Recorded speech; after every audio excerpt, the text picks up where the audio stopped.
Jungle.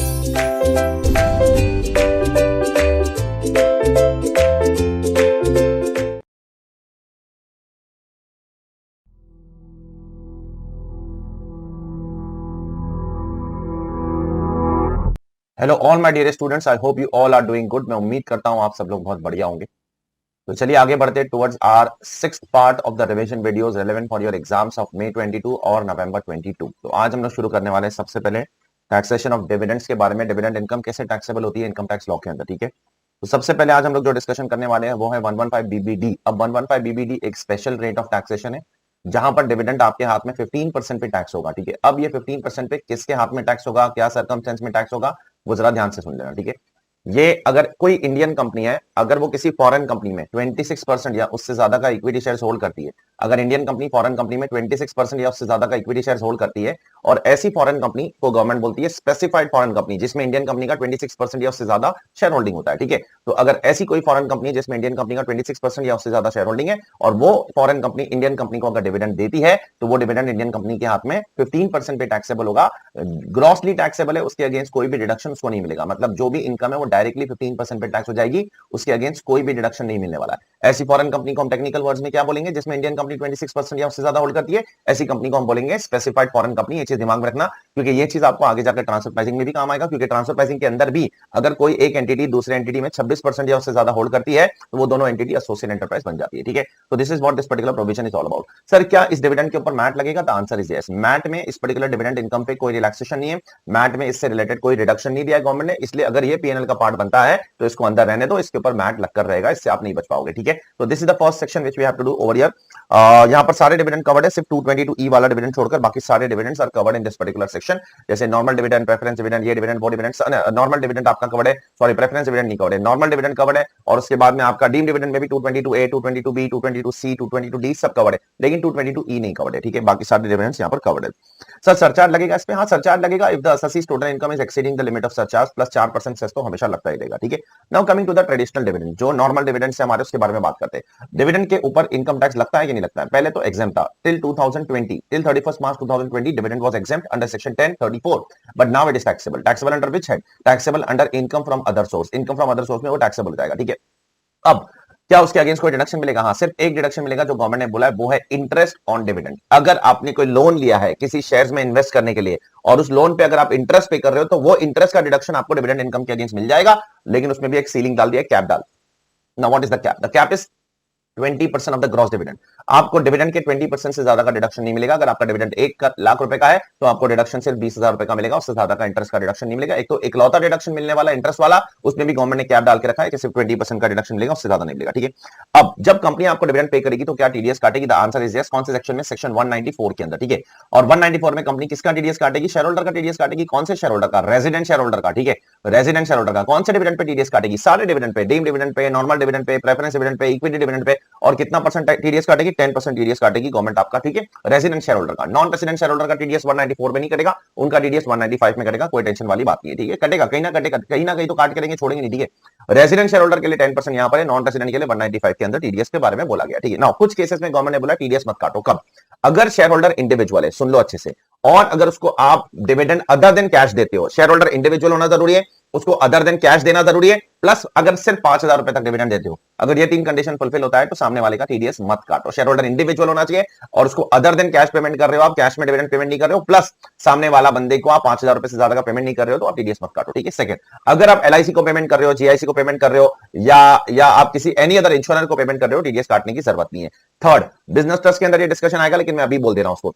अगर एक SPV business trust को डिविडेंड देता है तो उस पर टीडीएस नहीं काटेगा। Special purpose vehicle business trust को डिविडेंड दे रहा है, उस पर टीडीएस नहीं काटेगा, क्योंकि वो डिविडेंड बिजनेस ट्रस्ट के हाथ में एग्जेम्प्ट होता है सेक्शन 10 के अंदर। और चौथा, अगर गवर्नमेंट किसी को नोटिफाई करेगी कि भाई इसको पेमेंट करोगे तो टीडीएस नहीं काटेगा, इसको पेमेंट करोगे तो टीडीएस नहीं काटेगा, इसको पेमेंट करोगे तो टीडीएस नहीं काटेगा, तो वो सारे केसेस अगर गवर्नमेंट नोटिफाई करती है तो उसमें भी टीडीएस काटने की जरूरत नहीं है। तो ये 4 सर्कमस्टेंस है जिसमें आपको टीडीएस काटने की जरूरत नहीं है, ठीक है। Now coming to the next section which is a very important section, section 80M।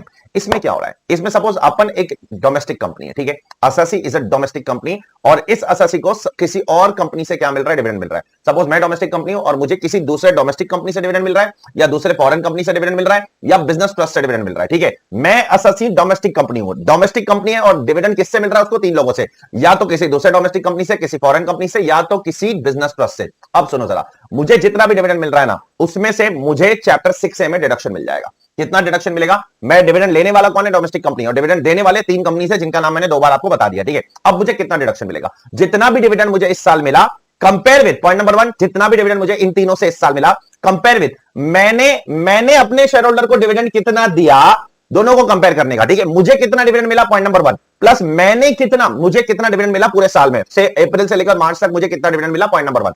मैंने अपने शेयर होल्डर को कितना डिविडेंड दिया, सर कब तक? तो तू जब डिविडेंड दे रहा है ना, तब पूरे साल का तो काउंट करने का है, और साल खत्म होने के बाद due date of filing of return के 1 महीने पहले तक जो डिविडेंड दिया था वो सब कुछ पॉइंट नंबर 2 में आ जाएगा। मिसाल के तौर पर पॉइंट नंबर 1 में क्या आएगा? मेरे को कितना डिविडेंड मिला, वो तब क्या देखने का, अप्रैल से लेकर मार्च के बीच में मेरे को कितना डिविडेंड मिला। और जब मैं डिविडेंड अपने शेयर होल्डर को दे रहा हूं ना, तब अप्रैल से लेकर मार्च तो देखने का ही, फिर नेक्स्ट अप्रैल, मई, जून, जुलाई, अगस्त वो सब भी देखने का, due date of filing of return के 1 महीने पहले तक। अगर अक्टूबर ड्यू डेट है तो 30 सितंबर तक तूने कितना डिस्ट्रीब्यूट किया, दोनों में से जो भी लेस है उतना डिडक्शन तेरे को यहां पर मिलेगा। मेरे को कितना डिविडेंड मिला कंपेयर विद मैंने कितना डिविडेंड दिया 1 month prior to the due date of filing of return, वो तेरे को चेक करना पड़ेगा। दोनों में से जो भी लोअर है उतना तेरे को चैप्टर 6 से डिडक्शन मिल जाएगा, ठीक है। नाउ सिर्फ डिक्लेरेशन करने से कुछ नहीं होगा, एक्चुअल में डिविडेंड कितना डिस्ट्रीब्यूट किया वही आएगा यहां पर। डिक्लेरेशन करने से कुछ नहीं होगा, यहां पर लिखा है डिक्लेरेशन करने पे आपको डिडक्शन नहीं मिलने वाला है। एक्चुअल में सामने वाली कंपनी को आपने डिविडेंड कितना दिया, सामने वाले शेयर होल्डर को आपने डिविडेंड कितना दिया, वो काउंट होगा पॉइंट नंबर 2 में। नेक्स्ट, एक बार आपने एटीएम में डिडक्शन ले लिया, फिर किसी और सेक्शन में डिडक्शन मांगना मत प्लीज, मतलब डबल डिडक्शन गवर्नमेंट नहीं देना चाहती और कुछ नहीं। नाउ लिसन केयरफुली, मेरे को कितना डिविडेंड मिला, तो डिविडेंड इंसान के हाथ में कैसे टैक्स होता है, तो उसके लिए कैटेगरी बनानी पड़ेगी। Normal dividend is taxable in the year in which the dividend is declare, जब भी डिविडेंड डिक्लेयर होगा उस साल में वो मेरी इनकम मान जाएगी, ठीक है। अच्छा, डीम डिविडेंड इज टैक्सेबल, जब भी सामने वाली कंपनी मुझे डिस्ट्रीब्यूट करेगी या पे करेगी वो डीम डिविडेंड टैक्सेबल जाएगा। और इंटरिम डिविडेंड इज टैक्सेबल, जब भी वो सामने वाली company again is unconditionally made available by the company to me, unconditionally made available मतलब in short they have paid to me, और क्या। तो ये पॉइंट क्यों है, ये पॉइंट इसलिए पता लगाना जरूरी है ताकि अपने को पता तो चले कि सामने वाली कंपनी कब मुझे डिविडेंड देगी, तो वो मेरे इनकम में किस साल में कंसीडर की जाएगी, उसके बारे में बात है। क्योंकि यहां पर पॉइंट नंबर 1 में वही लेना है, पॉइंट नंबर 2 में ये लेना है कि आप अपने शेयर होल्डर को due date of filing of return के 1 महीने पहले तक कितना डिविडेंड दे चुके हो, दोनों को कंपेयर करो, whichever is less will be allowed as deduction under ATM, ठीक है। ये आपके नॉर्मल डिविडेंड्स की बात हो गई। अब हम लोग बात करते हैं अपने डीम डिविडेंड की। Deem dividend are given under 5 sections 222A to 222E। Now सबसे पहला डीम डिविडेंड में क्या डिक्लेयर कर रहे हो आप, यहां पर आप पैसे के बदले कुछ और चीजें देते हो। जैसे सबसे पहले 222A में आप अपने शेयर होल्डर्स को क्या दे रहे हो, असेट्स डिस्ट्रीब्यूट कर रहे हो।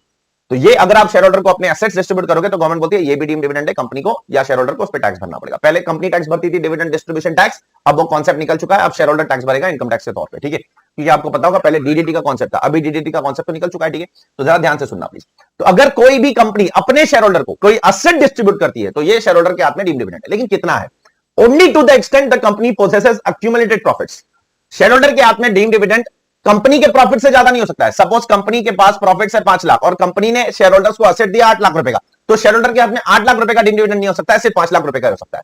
अच्छा, ये अक्यूमुलेटेड प्रॉफिट्स कौन सा वाला लेने का, तो गवर्नमेंट ने बोला ये वो वाला लेने का जो कैपिटलाइज हुआ है वो भी लेने का, जो नॉन कैपिटलाइज हुआ है वो भी लेने का। मतलब जो बैलेंस शीट की लायबिलिटी साइड पे प्रॉफिट दिख रहा है वो तो लेना ही है, वो रिजर्व तो लेना ही है, प्लस अगर कोई प्रॉफिट आपने कैपिटलाइज करके बोनस शेयर्स में कन्वर्ट कर दिया है तो उसको भी वहां से निकालो और रिजर्व में ऐड कर दो। अगर बोनस शेयर में जैसे यहां पर ये 50,000 रुपए आपने बोनस शेयर्स में ऐड कर दिया तो उसको भी निकाल के रिजर्व में ऐड करो, तो यहां पर आपका अक्यूमुलेटेड प्रॉफिट्स कितना होगा, ये तो भाई ये विदाउट कैपिटलाइजेशन है और ये विद कैपिटलाइजेशन है, तो आपका total accumulated profits will be how much, will be 3 lakh rupees. अच्छा, तो क्या कंपेयर करने का कि अगर कोई भी कंपनी अपने शेयर होल्डर को कोई असेट डिस्ट्रीब्यूट करता है तो 222A में आ जाए। तो कंपनी शेयर होल्डर को कितना असेट डिस्ट्रीब्यूट कर रहा है, तो असेट को कैसे वैल्यू करने का, उसकी फेयर मार्केट वैल्यू लेने का। उसको किससे कंपेयर करने का, कंपनी के पास कितना अक्यूमुलेटेड प्रॉफिट्स है, अक्यूमुलेटेड प्रॉफिट्स कैसा लेने का, वेदर कैपिटलाइज और नॉट कैपिटलाइज, दोनों का टोटल मारो और कंपेयर करो fair market value, whichever is less will be considered as income of the share holder. यहां पर चेक करना बराबर से। तो हर सेक्शन में ऐसे ही ट्रीटमेंट देना है, 222A B C D सब में, ठीक है। ई में थोड़ा सा अलग है, मैं बताऊंगा क्या अलग है, ठीक है। सेकंड, 222B में आप शेयर होल्डर को क्या दे रहे हो, आप शेयर होल्डर को डिबेंचर दे रहे हो, डिबेंचर स्टॉक दे रहे हो, डिपॉजिट सर्टिफिकेट दे रहे हो, विद इंटरेस्ट विदाउट इंटरेस्ट, आप पैसे के बदले ये सब चीज दे रहे हो। या आप प्रेफरेंस शेयर होल्डर्स को बोनस दे रहे हो। इक्विटी शेयर होल्डर्स को बोनस दोगे तो वो डीम डिविडेंड नहीं माना जाता है, प्रेफरेंस शेयर होल्डर्स को बोनस दे रहे हो तो डीम डिविडेंड माना जाएगा। तो पहले आप डिबेंचर स्टॉक डिपॉजिट सर्टिफिकेट दे रहे हो, सेकंड में आप प्रेफरेंस शेयर होल्डर्स को बोनस शेयर दे रहे हो, तो ये दोनों माना जाएगा शेयर होल्डर के हाथ में डीम डिविडेंड। अगेन कितना माना जाएगा? To the extent the company possesses accumulated profits whether capitalized और नॉट। अगर कंपनी का प्रॉफिट 3 लाख है और आप डिबेंचर 10 लाख का दे रहे हो तो शेयर होल्डर के हाथ में 10 लाख डीम्ड इनकम नहीं होगी, सिर्फ 3 लाख की डीम्ड इनकम होगी। ये चीज दिमाग में रखना, ठीक है। नाउ 222C पे थोड़ी देर में बात करते हैं, 222D के बारे में पहले बात करते हैं। 222D में क्या कवर्ड है? अगर आप शेयर होल्डर को कुछ दे रहे हो और कैसे दे रहे हो, सोचो, कैपिटल को रिड्यूस करके दे रहे हो, you are distributing something, you are distributing cash, you are distributing asset, but by reduction of capital. तो यहां पर दो कंडीशन फुलफिल होना चाहिए 222D में। शेयर होल्डर को कुछ दे भी रहे हो और कैसे दे रहे हो, कैपिटल को रिड्यूस करके दे रहे हो, तो शेयर होल्डर के हाथ में वो डीम्ड इनकम माना जाएगा। अगेन यहां पर सिर्फ उतना ही माना जाएगा, to the extent the company possesses accumulated profits whether capitalized और नॉट, ठीक है। नाउ 222C समझने के लिए अपने को क्या समझना पड़ेगा? बहुत सारी चीजें समझनी पड़ेगी, बहुत ज्यादा ध्यान से सुनना। 222C के पहले अपने को समझना पड़ेगा पूरा का पूरा स्ट्रक्चर, इसका लिक्विडेशन ऑफ कंपनीज के केस में कैपिटल गेन्स कैसे लगता है। सुन लो जरा।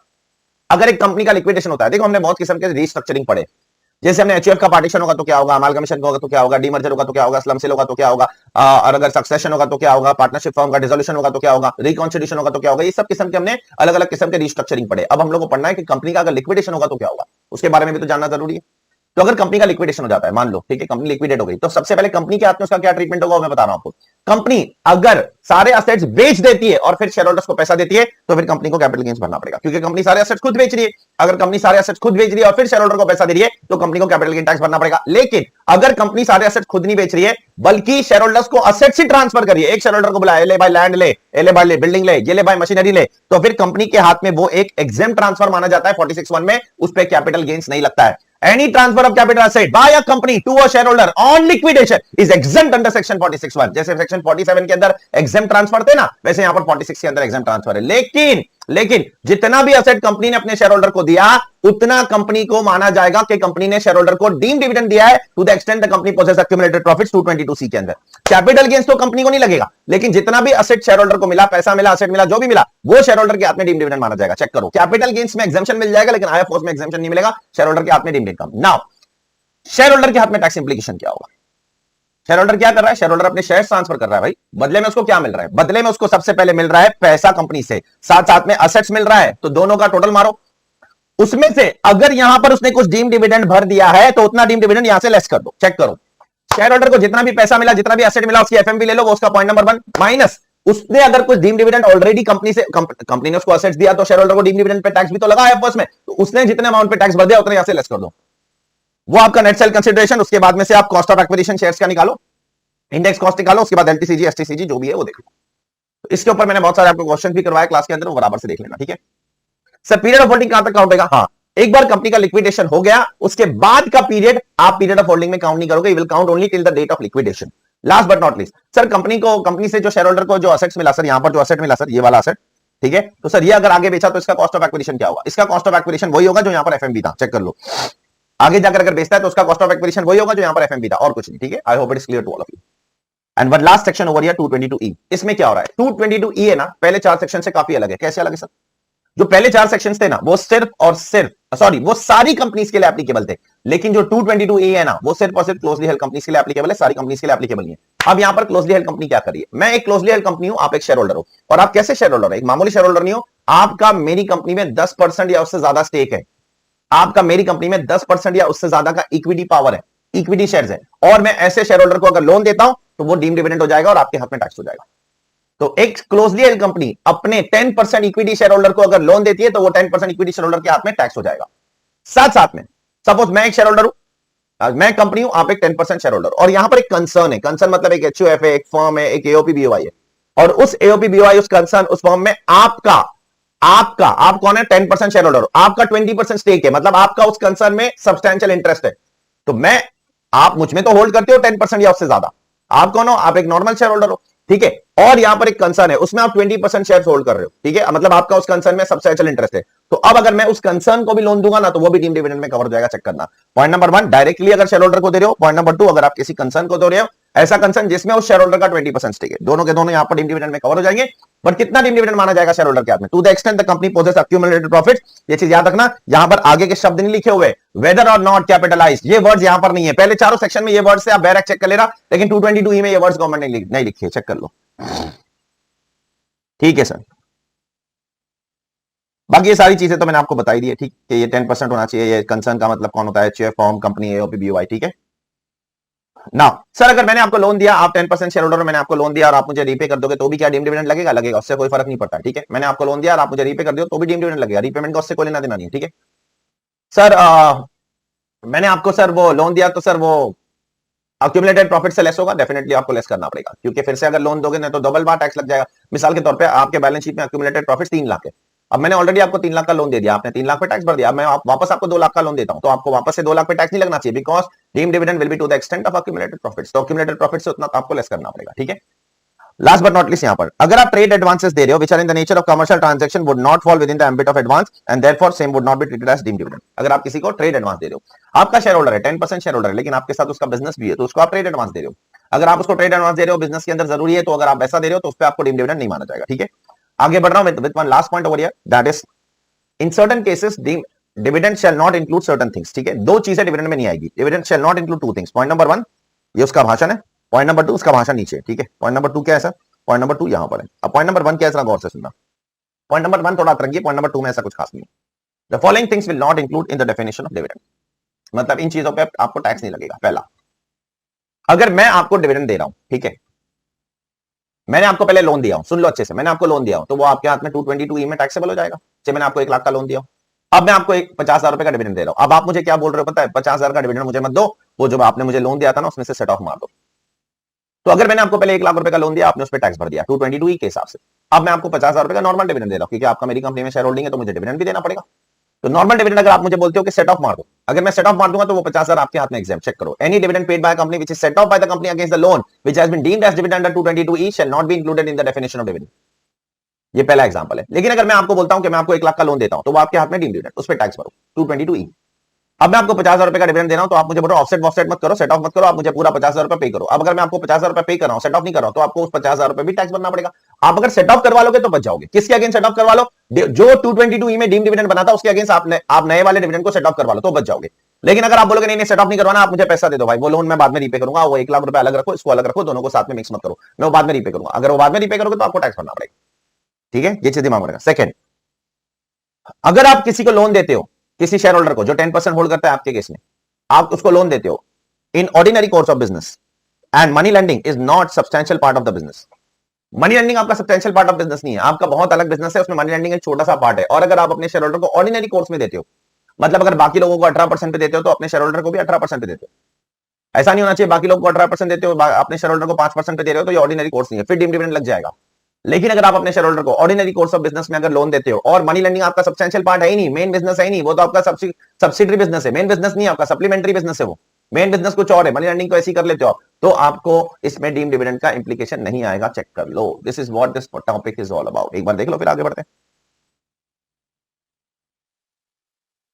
तो चलिए आगे बढ़ते towards the next topic and that is taxation of gift. इसके अंदर सबसे पहले अपने को जो सबसे इंपॉर्टेंट सेक्शन है वो उठाना पड़ेगा 56 to 10 which talks about taxation of gift. That is IFRS के अंदर आपको अगर गिफ्ट मिलता है तो वो कैसे टैक्स होगा। सबसे पहले ये प्रोविजन 1 अप्रैल 2017 के बाद सारे असेसीज के लिए एप्लीकेबल है। 1 अप्रैल 2017 के पहले ये सिर्फ इंडिविजुअल HUF के लिए एप्लीकेबल था, लेकिन अब ये सारे असेसीज के लिए एप्लीकेबल है। मतलब जो गिफ्ट ले रहा है वो कोई भी हो सकता है, individual HUF, firm, AOP, BOI, company, LLP, कोई भी हो सकता है, ठीक है।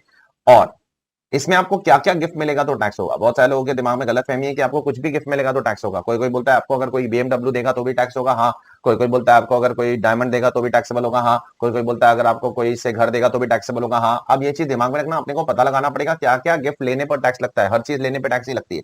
सबसे पहले अगर आप किसी से पैसा लेते हो, मनी लेते हो तो टैक्स लगेगा। कितना? अगर आप पूरे साल में 50,000 से ज्यादा अगर किसी से लेते हो तो आपके हाथ में इनकम फ्रॉम अदर सोर्स बन जाएगी। सर एक आदमी से 50,000 लूंगा तो होगी या 5-6 लोगों से मिलकर 50,000 लूंगा तो भी हो जाएगी? 5-6 लोगों से मिलकर भी अगर 50,000 से ज्यादा लोगे तो भी टैक्सेबल हो जाएगा। मिसाल के तौर पर अगर आपने एक बंदे से 20,000 रुपया लिया, दूसरे से 20,000 लिया, तीसरे से 20,000 रुपया लिया, 3 लोगों से 20,000 रुपया लिया, तो 3 लोगों से एक ही साल के अंदर अगर 3 लोगों से 20,000 रुपया 20,000 रुपीज लिया तो टोटल एक साल में 3 बंदों से 60,000 हो गया, आपके हाथ में इनकम फ्रॉम अदर सोर्स में टैक्स लग जाएगा, ठीक है।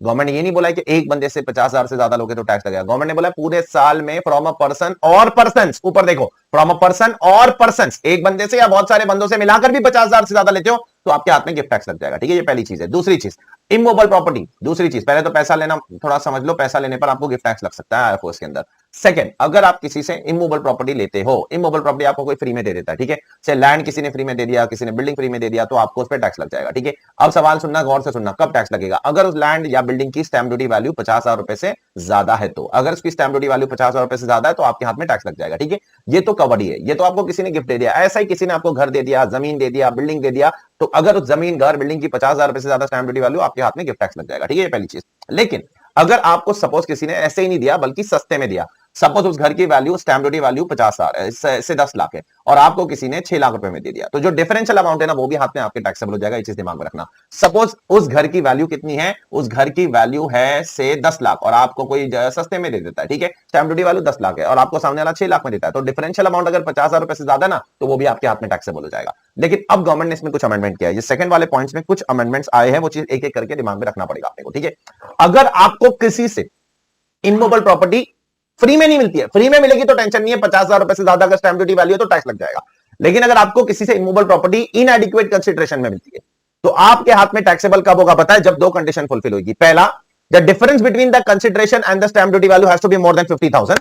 Second, the difference between the two has to be more than 110% of the sale consideration. मिसाल के तौर पर अगर आपको किसी ने कोई घर बेचा, सस्ते में बेचा, ठीक है, उसका सेल कंसीडरेशन 10 लाख है और उसका स्टैम्प ड्यूटी वैल्यू 10,80,000 है, तो the difference between the two is more than 50,000 but the difference between the two is not more than 110%, therefore अब वो आपके हाथ में टैक्सेबल नहीं होगा। तो गवर्नमेंट ने बोला अब आपको दो कंडीशन फुलफिल करनी पड़ेगी, चेक करो, 110% का कंडीशन भी फुलफिल करना है और डिफरेंस बिटवीन द टू का 50,000 रुपए का कंडीशन भी आपको फुलफिल करना है, तभी आपके हाथ में टैक्सेबल होगा। नहीं तो इमूवेबल प्रॉपर्टी का इनएडिक्वेट कंसीडरेशन में अगर आपको कोई बेचता है तो वो आपके हाथ में टैक्सेबल नहीं होगा। I hope it is clear to you, is it I hope it is clear. ये दोनों कंडीशन, तो पहले क्या सिर्फ 50,000 रुपए का डिफरेंस चेक करना था, अब 50,000 रुपए का डिफरेंस भी होना चाहिए, साथ साथ में 110% का डिफरेंस भी होना चाहिए बिटवीन सेल कंसीडर, जैसा 50C में था ना वैसा।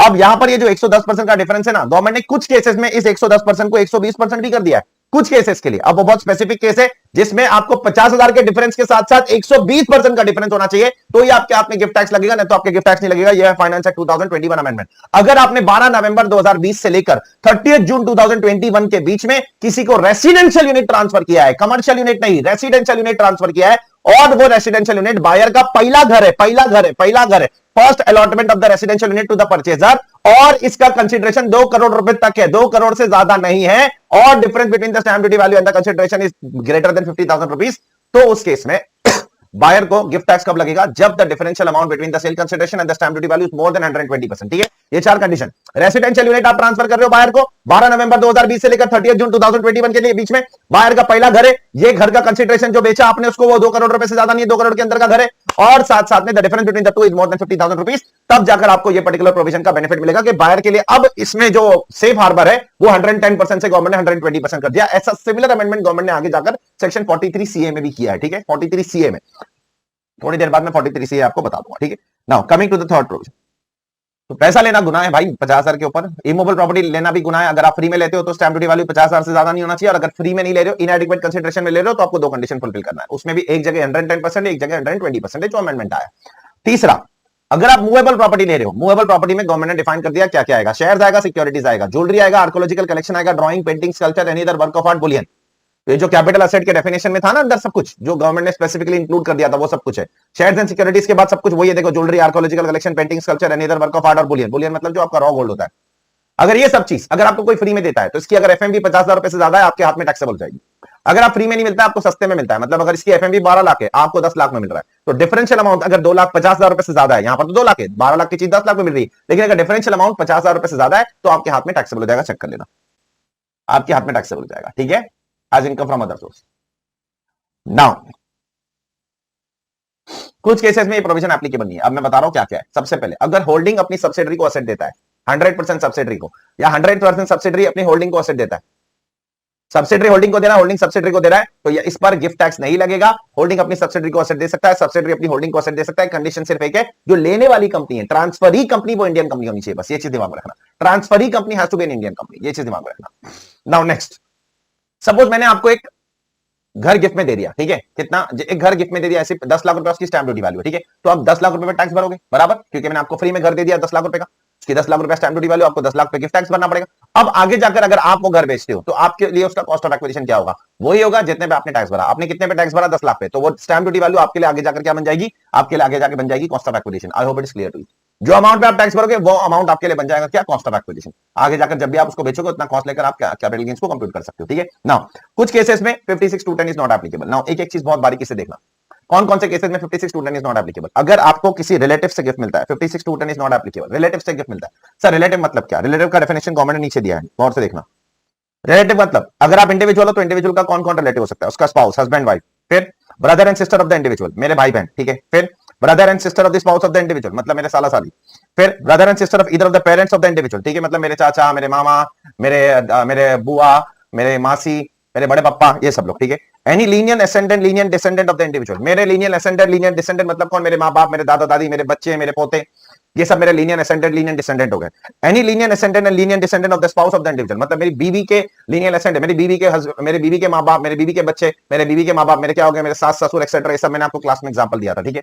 और लास्ट बट नॉट लीस्ट, ये सब लोगों के लिए, ये जितने भी लोग हैं उन सबके स्पाउस भी क्या आ जाएंगे? रिलेटिव के डेफिनेशन में आ जाएंगे। ये चीज दिमाग में रखना, बहुत अच्छे से कान खोल के सुन लेना कि यहाँ जो रिलेटिव का डेफिनेशन है वो बहुत ज्यादा एग्जॉस्टिव डेफिनेशन है, बहुत ज्यादा बड़ा डेफिनेशन है। इसके अलावा और एक डेफिनेशन रिलेटिव का कहां पर है पता है? वो सेक्शन 2 क्लॉज 47, वो बहुत छोटा सा डेफिनेशन है, लेकिन यहां पर आपको वो डेफिनेशन यूज करना है क्योंकि यहां पर बोला है specifically for the purpose of this clause use this definition. वो वाला डेफिनेशन मत यूज करना, वो वाला डेफिनेशन बहुत चिंदी है। उसमें क्या मतलब? हस्बैंड, वाइफ, बीवी, बच्चे, भाई बहन, माँ बाप, बस उतना ही कवर्ड है और कुछ नहीं है। यहाँ पे मामा भी कवर्ड है, मामी भी कवर्ड है, और फिर बाद में दादा तो उसके बाद में अगर तुम देखो तो से अपने बुआ भी कवर्ड है, बुआ का हस्बैंड भी कवर्ड है, मासा भी कवर्ड है, मासी भी कवर्ड है, सब कवर्ड है। यहाँ पर चेक कर लो, वो सब लोग कवर्ड है वहां पर। लेकिन जहां पर गवर्नमेंट ने कहीं पर स्पेसिफिक डेफिनेशन नहीं दिया है, आप 241 का डेफिनेशन यूज करो। यहां पर गवर्नमेंट ने स्पेसिफिक डेफिनेशन दिया है तो आपको ये डेफिनेशन यूज करना पड़ेगा जो बहुत बड़ा लेंथी डेफिनेशन बना के रखा है, ठीक है। अच्छा, ये इंडिविजुअल के ये सारे रिलेटिव्स हो गए। एचएफ का रिलेटिव कौन हुआ? उसके मेंबर, उसके घर के मेंबर उसके रिलेटिव हो गए और क्या, ठीक है।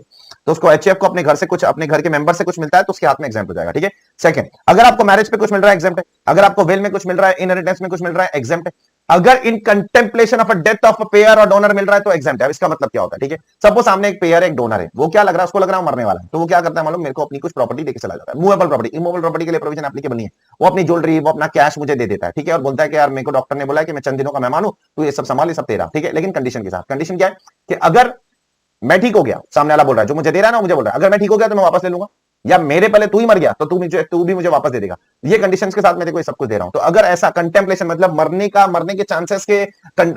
के चांसेस होने की वजह से बंदा आपको कुछ दे रहा है, तो अगर आपको उस केस में कुछ मिल रहा है तो उस केस में आपके हाथ में इनकम टैक्स नहीं लगेगा, ठीक है, माफ हो जाएगा। फिर अगर लोकल अथॉरिटी से कुछ मिल रहा है, कोई ट्रस्ट से, यूनिवर्सिटी से, कोई इंस्टीट्यूशन से, कोई मेडिकल इंस्टीट्यूशन जो गवर्नमेंट है, रजिस्टर्ड ट्रस्ट एक्सेट्रा, उनसे कुछ मिल रहा है तो माफ है। या अगर सेक्शन 47 में जो ट्रांजैक्शंस मेंशन्ड है उसके थ्रू मिल रहा है तो माफ है।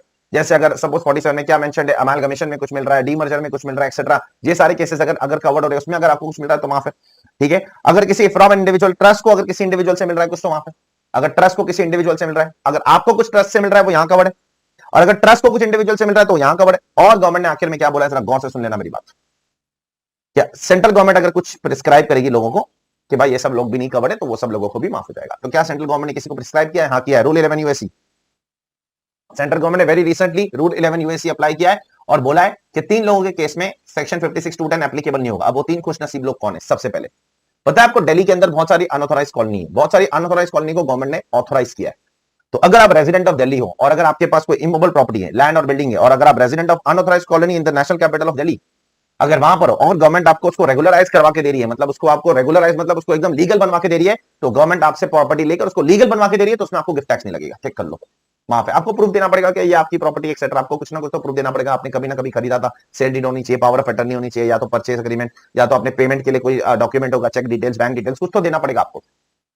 तो ये दिल्ली के रेसिडेंट्स लोगों के लिए गवर्नमेंट ने बेनिफिट लाया, सिर्फ दिल्ली के रेसिडेंट्स के लिए, ठीक है। सेकंड बेनिफिट, ठीक है, ये किसके लिए लाया? ये अपन ने पहले भी पढ़ा है सेक्शन 79 के अंदर, ठीक है। अगर एक कंपनी है, ठीक है, जिसको सेंट्रल गवर्नमेंट एप्लीकेशन देती है ट्राइब्यूनल को, नेशनल कंपनी लॉ ट्राइब्यूनल के, ये कंपनी के बोर्ड ऑफ डायरेक्टर्स बहुत नाटक कर रहे हैं, इस कंपनी के बोर्ड ऑफ डायरेक्टर्स को चेंज करो, शेयरहोल्डर्स को चेंज करो। तो अगर एनसीएलटी सेंट्रल गवर्नमेंट के पिटीशन मूव करने पर, सेंट्रल गवर्नमेंट के बोलने पर अगर एनसीएलटी उस कंपनी के शेयरहोल्डर्स को हटाती है, बोर्ड ऑफ डायरेक्टर्स को हटाती है, नए बोर्ड ऑफ डायरेक्टर्स लाती है, नए शेयरहोल्डर्स लाती है, तो उन नए शेयरहोल्डर्स को जो शेयर्स मिलते हैं, अगर वो अनकोटेड शेयर्स है तो उनको उनकी सब्सिडरी को, उनकी सब्सिडरी की सब्सिडरी, याद करो 3 लोग कवर्ड थे, उनको जो भी शेयर्स मिल रहे हैं उस पर गिफ्ट टैक्स नहीं लगेगा। चेक करो। एंड थर्ड, आपको पता ही होगा यस बैंक की क्या हालत हो गई थी 2 साल पहले। तो यस बैंक को रिकंस्ट्रक्ट करने के लिए गवर्नमेंट ने कानून लाया, yes bank limited reconstruction scheme 2020।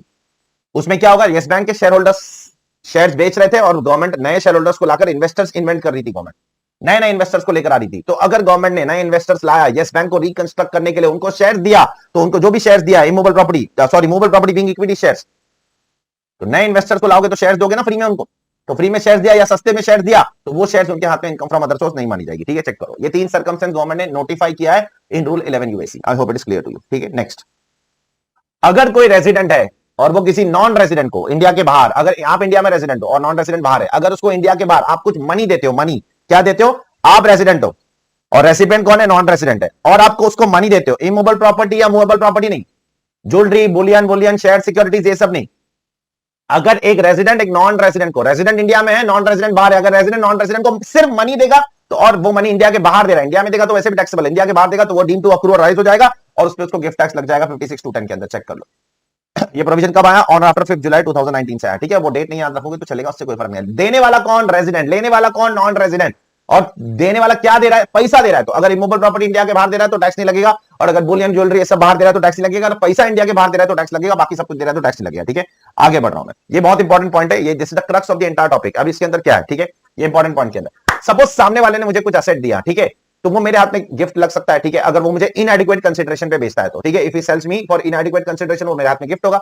लेकिन कब गिफ्ट टैक्स लगेगा मालूम, अगर वो पैसा, वो असेट मैं उससे कैपिटल एसेट की कैपेसिटी में ले रहा हूं। अगर मैं सामने वाले से वो असेट अगर स्टॉक इन ट्रेड की कैपेसिटी में ले रहा हूं ना, तो वो मेरे लिए हाथ में गिफ्ट टैक्स नहीं लगेगा। मिसाल के तौर पर आप मुझे लैंड बेच रहे हो और वो मैं कैपिटल एसेट की तरह खरीद रहा हूं लैंड, तो मेरे ऊपर गिफ्ट टैक्स लगेगा। चेक करूंगा मैं स्टैम्प ड्यूटी वैल्यू कितनी है, एक्चुअल कंसीडरेशन कितनी है। लेकिन अगर वो मुझे आप स्टॉक इन ट्रेड की तरह बेच रहे हो और मैं उसको स्टॉक इन ट्रेड की तरह आगे सेल करने वाला हूं, तो मेरे हाथ में गिफ्ट टैक्स नहीं लगने वाला है। Moral of the story, recipient के हाथ में गिफ्ट टैक्स सिर्फ तभी लगेगा जब रेसिपिएंट उसको एक कैपिटल एसेट की तरह एक्सेप्ट करता है, स्टॉक इन ट्रेड की तरह एक्सेप्ट करेगा तो वो उसके हाथ में गिफ्ट टैक्स नहीं लगेगा। तो हमेशा याद रखना कि बायर ने उसको क्या कैपेसिटी में खरीदा है, बायर ने उसको स्टॉक इन ट्रेड की कैपेसिटी में खरीदा है तो फिर उसके हाथ में गिफ्ट टैक्स नहीं लग सकता है। बायर ने उसको कैपिटल एसेट की कैपेसिटी में खरीदा है तो उसके हाथ में गिफ्ट टैक्स लग जाएगा। ठीक है, नाउ 43 43 क्या बोलता है, 43 exactly it is like 50C। 50C जो बोलता है वही 43 बोलता है। फर्क सिर्फ एक ही है, फर्क यह है कि 50C के अंदर आप कैपिटल असेट ट्रांसफर करते थे, लैंड एंड बिल्डिंग, तो आपको stamp duty value, actual consideration whichever is higher 110% से ज्यादा होना चाहिए वो चेक करना होता था। यहां पर आप स्टेट परसेंट, अगर वही कैपिटल असेट के बदले वही लैंड एंड बिल्डिंग अगर आपकी स्टॉक इन ट्रेड है तो फिर स्टॉक इन ट्रेड के लिए अगर आपको कैपिटल पीजीबीपी चार्ज करना है तो वहां पर भी गवर्नमेंट ने बोला है कि आपको स्टैम्प ड्यूटी वैल्यू और एक्चुअल कंसीडरेशन कंपेयर करना पड़ेगा, विच एवर इज हायर, और 110% से ज्यादा होगा तो विच एवर इज हायर ले लोगे, अगर कम है तो फिर एक्चुअल कंसीडरेशन ले लोगे। यहां पर भी आपको वो सारे कंडीशंस एप्लीकेबल है जो वहां पर एप्लीकेबल है कि अगर आप इससे दुखी हो तो आप जाकर वैल्यूएशन ऑफिसर के पास जाओ, वैल्यूएशन ऑफिसर वैल्यू घटाएगा तो घटा दो, बढ़ा देगा तो फिर स्टैम्प ड्यूटी वैल्यू ले लो, एक्सेट्रा एक्सेट्रा। प्लस मैंने आपको बोला था कि एक एक्स्ट्रा पॉइंट यहां पर जो FA 21 का अमेंडमेंट अभी आपने 56(2)(10) में देखा ना, जो 12 नवंबर से लेकर 30 जून तक का, ये अमेंडमेंट यहां पर भी एप्लीकेबल है। तो ये अमेंडमेंट, ये चीज दिमाग में रखना, यहां एप्लीकेबल है और 56(2)(10) में। ये अमेंडमेंट 50C में गवर्नमेंट ने नहीं लाया है। मतलब अगर आप land and building as a capital asset transfer करते हो तो 50C में ये अमेंडमेंट एप्लीकेबल नहीं है, ये सिर्फ 43CA और 56(2)(10) में एप्लीकेबल है फॉर रेसिपिएंट और 43CA में सेलर के लिए। 43CA में सेलर के लिए एप्लीकेबल है, 56(2)(10) में रेसिपिएंट के लिए एप्लीकेबल है, लेकिन 50C में एप्लीकेबल नहीं है, ये चीज दिमाग में रखना। ठीक है, नेक्स्ट, यहां पर भी वो 2 पॉइंट एप्लीकेबल है जो मैंने आपको वहां पर 50C में बोला था, एक्जैक्टली सेम पॉइंट है, मैं इस पे ज्यादा बात नहीं कर रहा हूं, मैं इससे आगे बढ़ रहा हूं डायरेक्टली। ठीक है, 50C में मैंने बोल दिया था कि अगर डेट ऑफ अग्रीमेंट और डेट ऑफ रजिस्ट्रेशन अलग होगा तो डेट ऑफ अग्रीमेंट वाला स्टैम्प ड्यूटी वैल्यू आप ले सकते हो, सब्जेक्ट टू सम कंडीशन कि आपको उस दिन या उससे पहले आपको पैसा एडवांस में ले लेना है, और एडवांस 4 मोड में लेना है, जो मोड मैंने आपको बताया था। ठीक है, नेक्स्ट 56(2)(7)B, ये क्या है सर, इसको हम लोग एंजल टैक्सेशन भी बोलते हैं प्रैक्टिकल लाइफ में। ठीक है, क्लोजली हेल्ड कंपनी के लिए एप्लीकेबल है।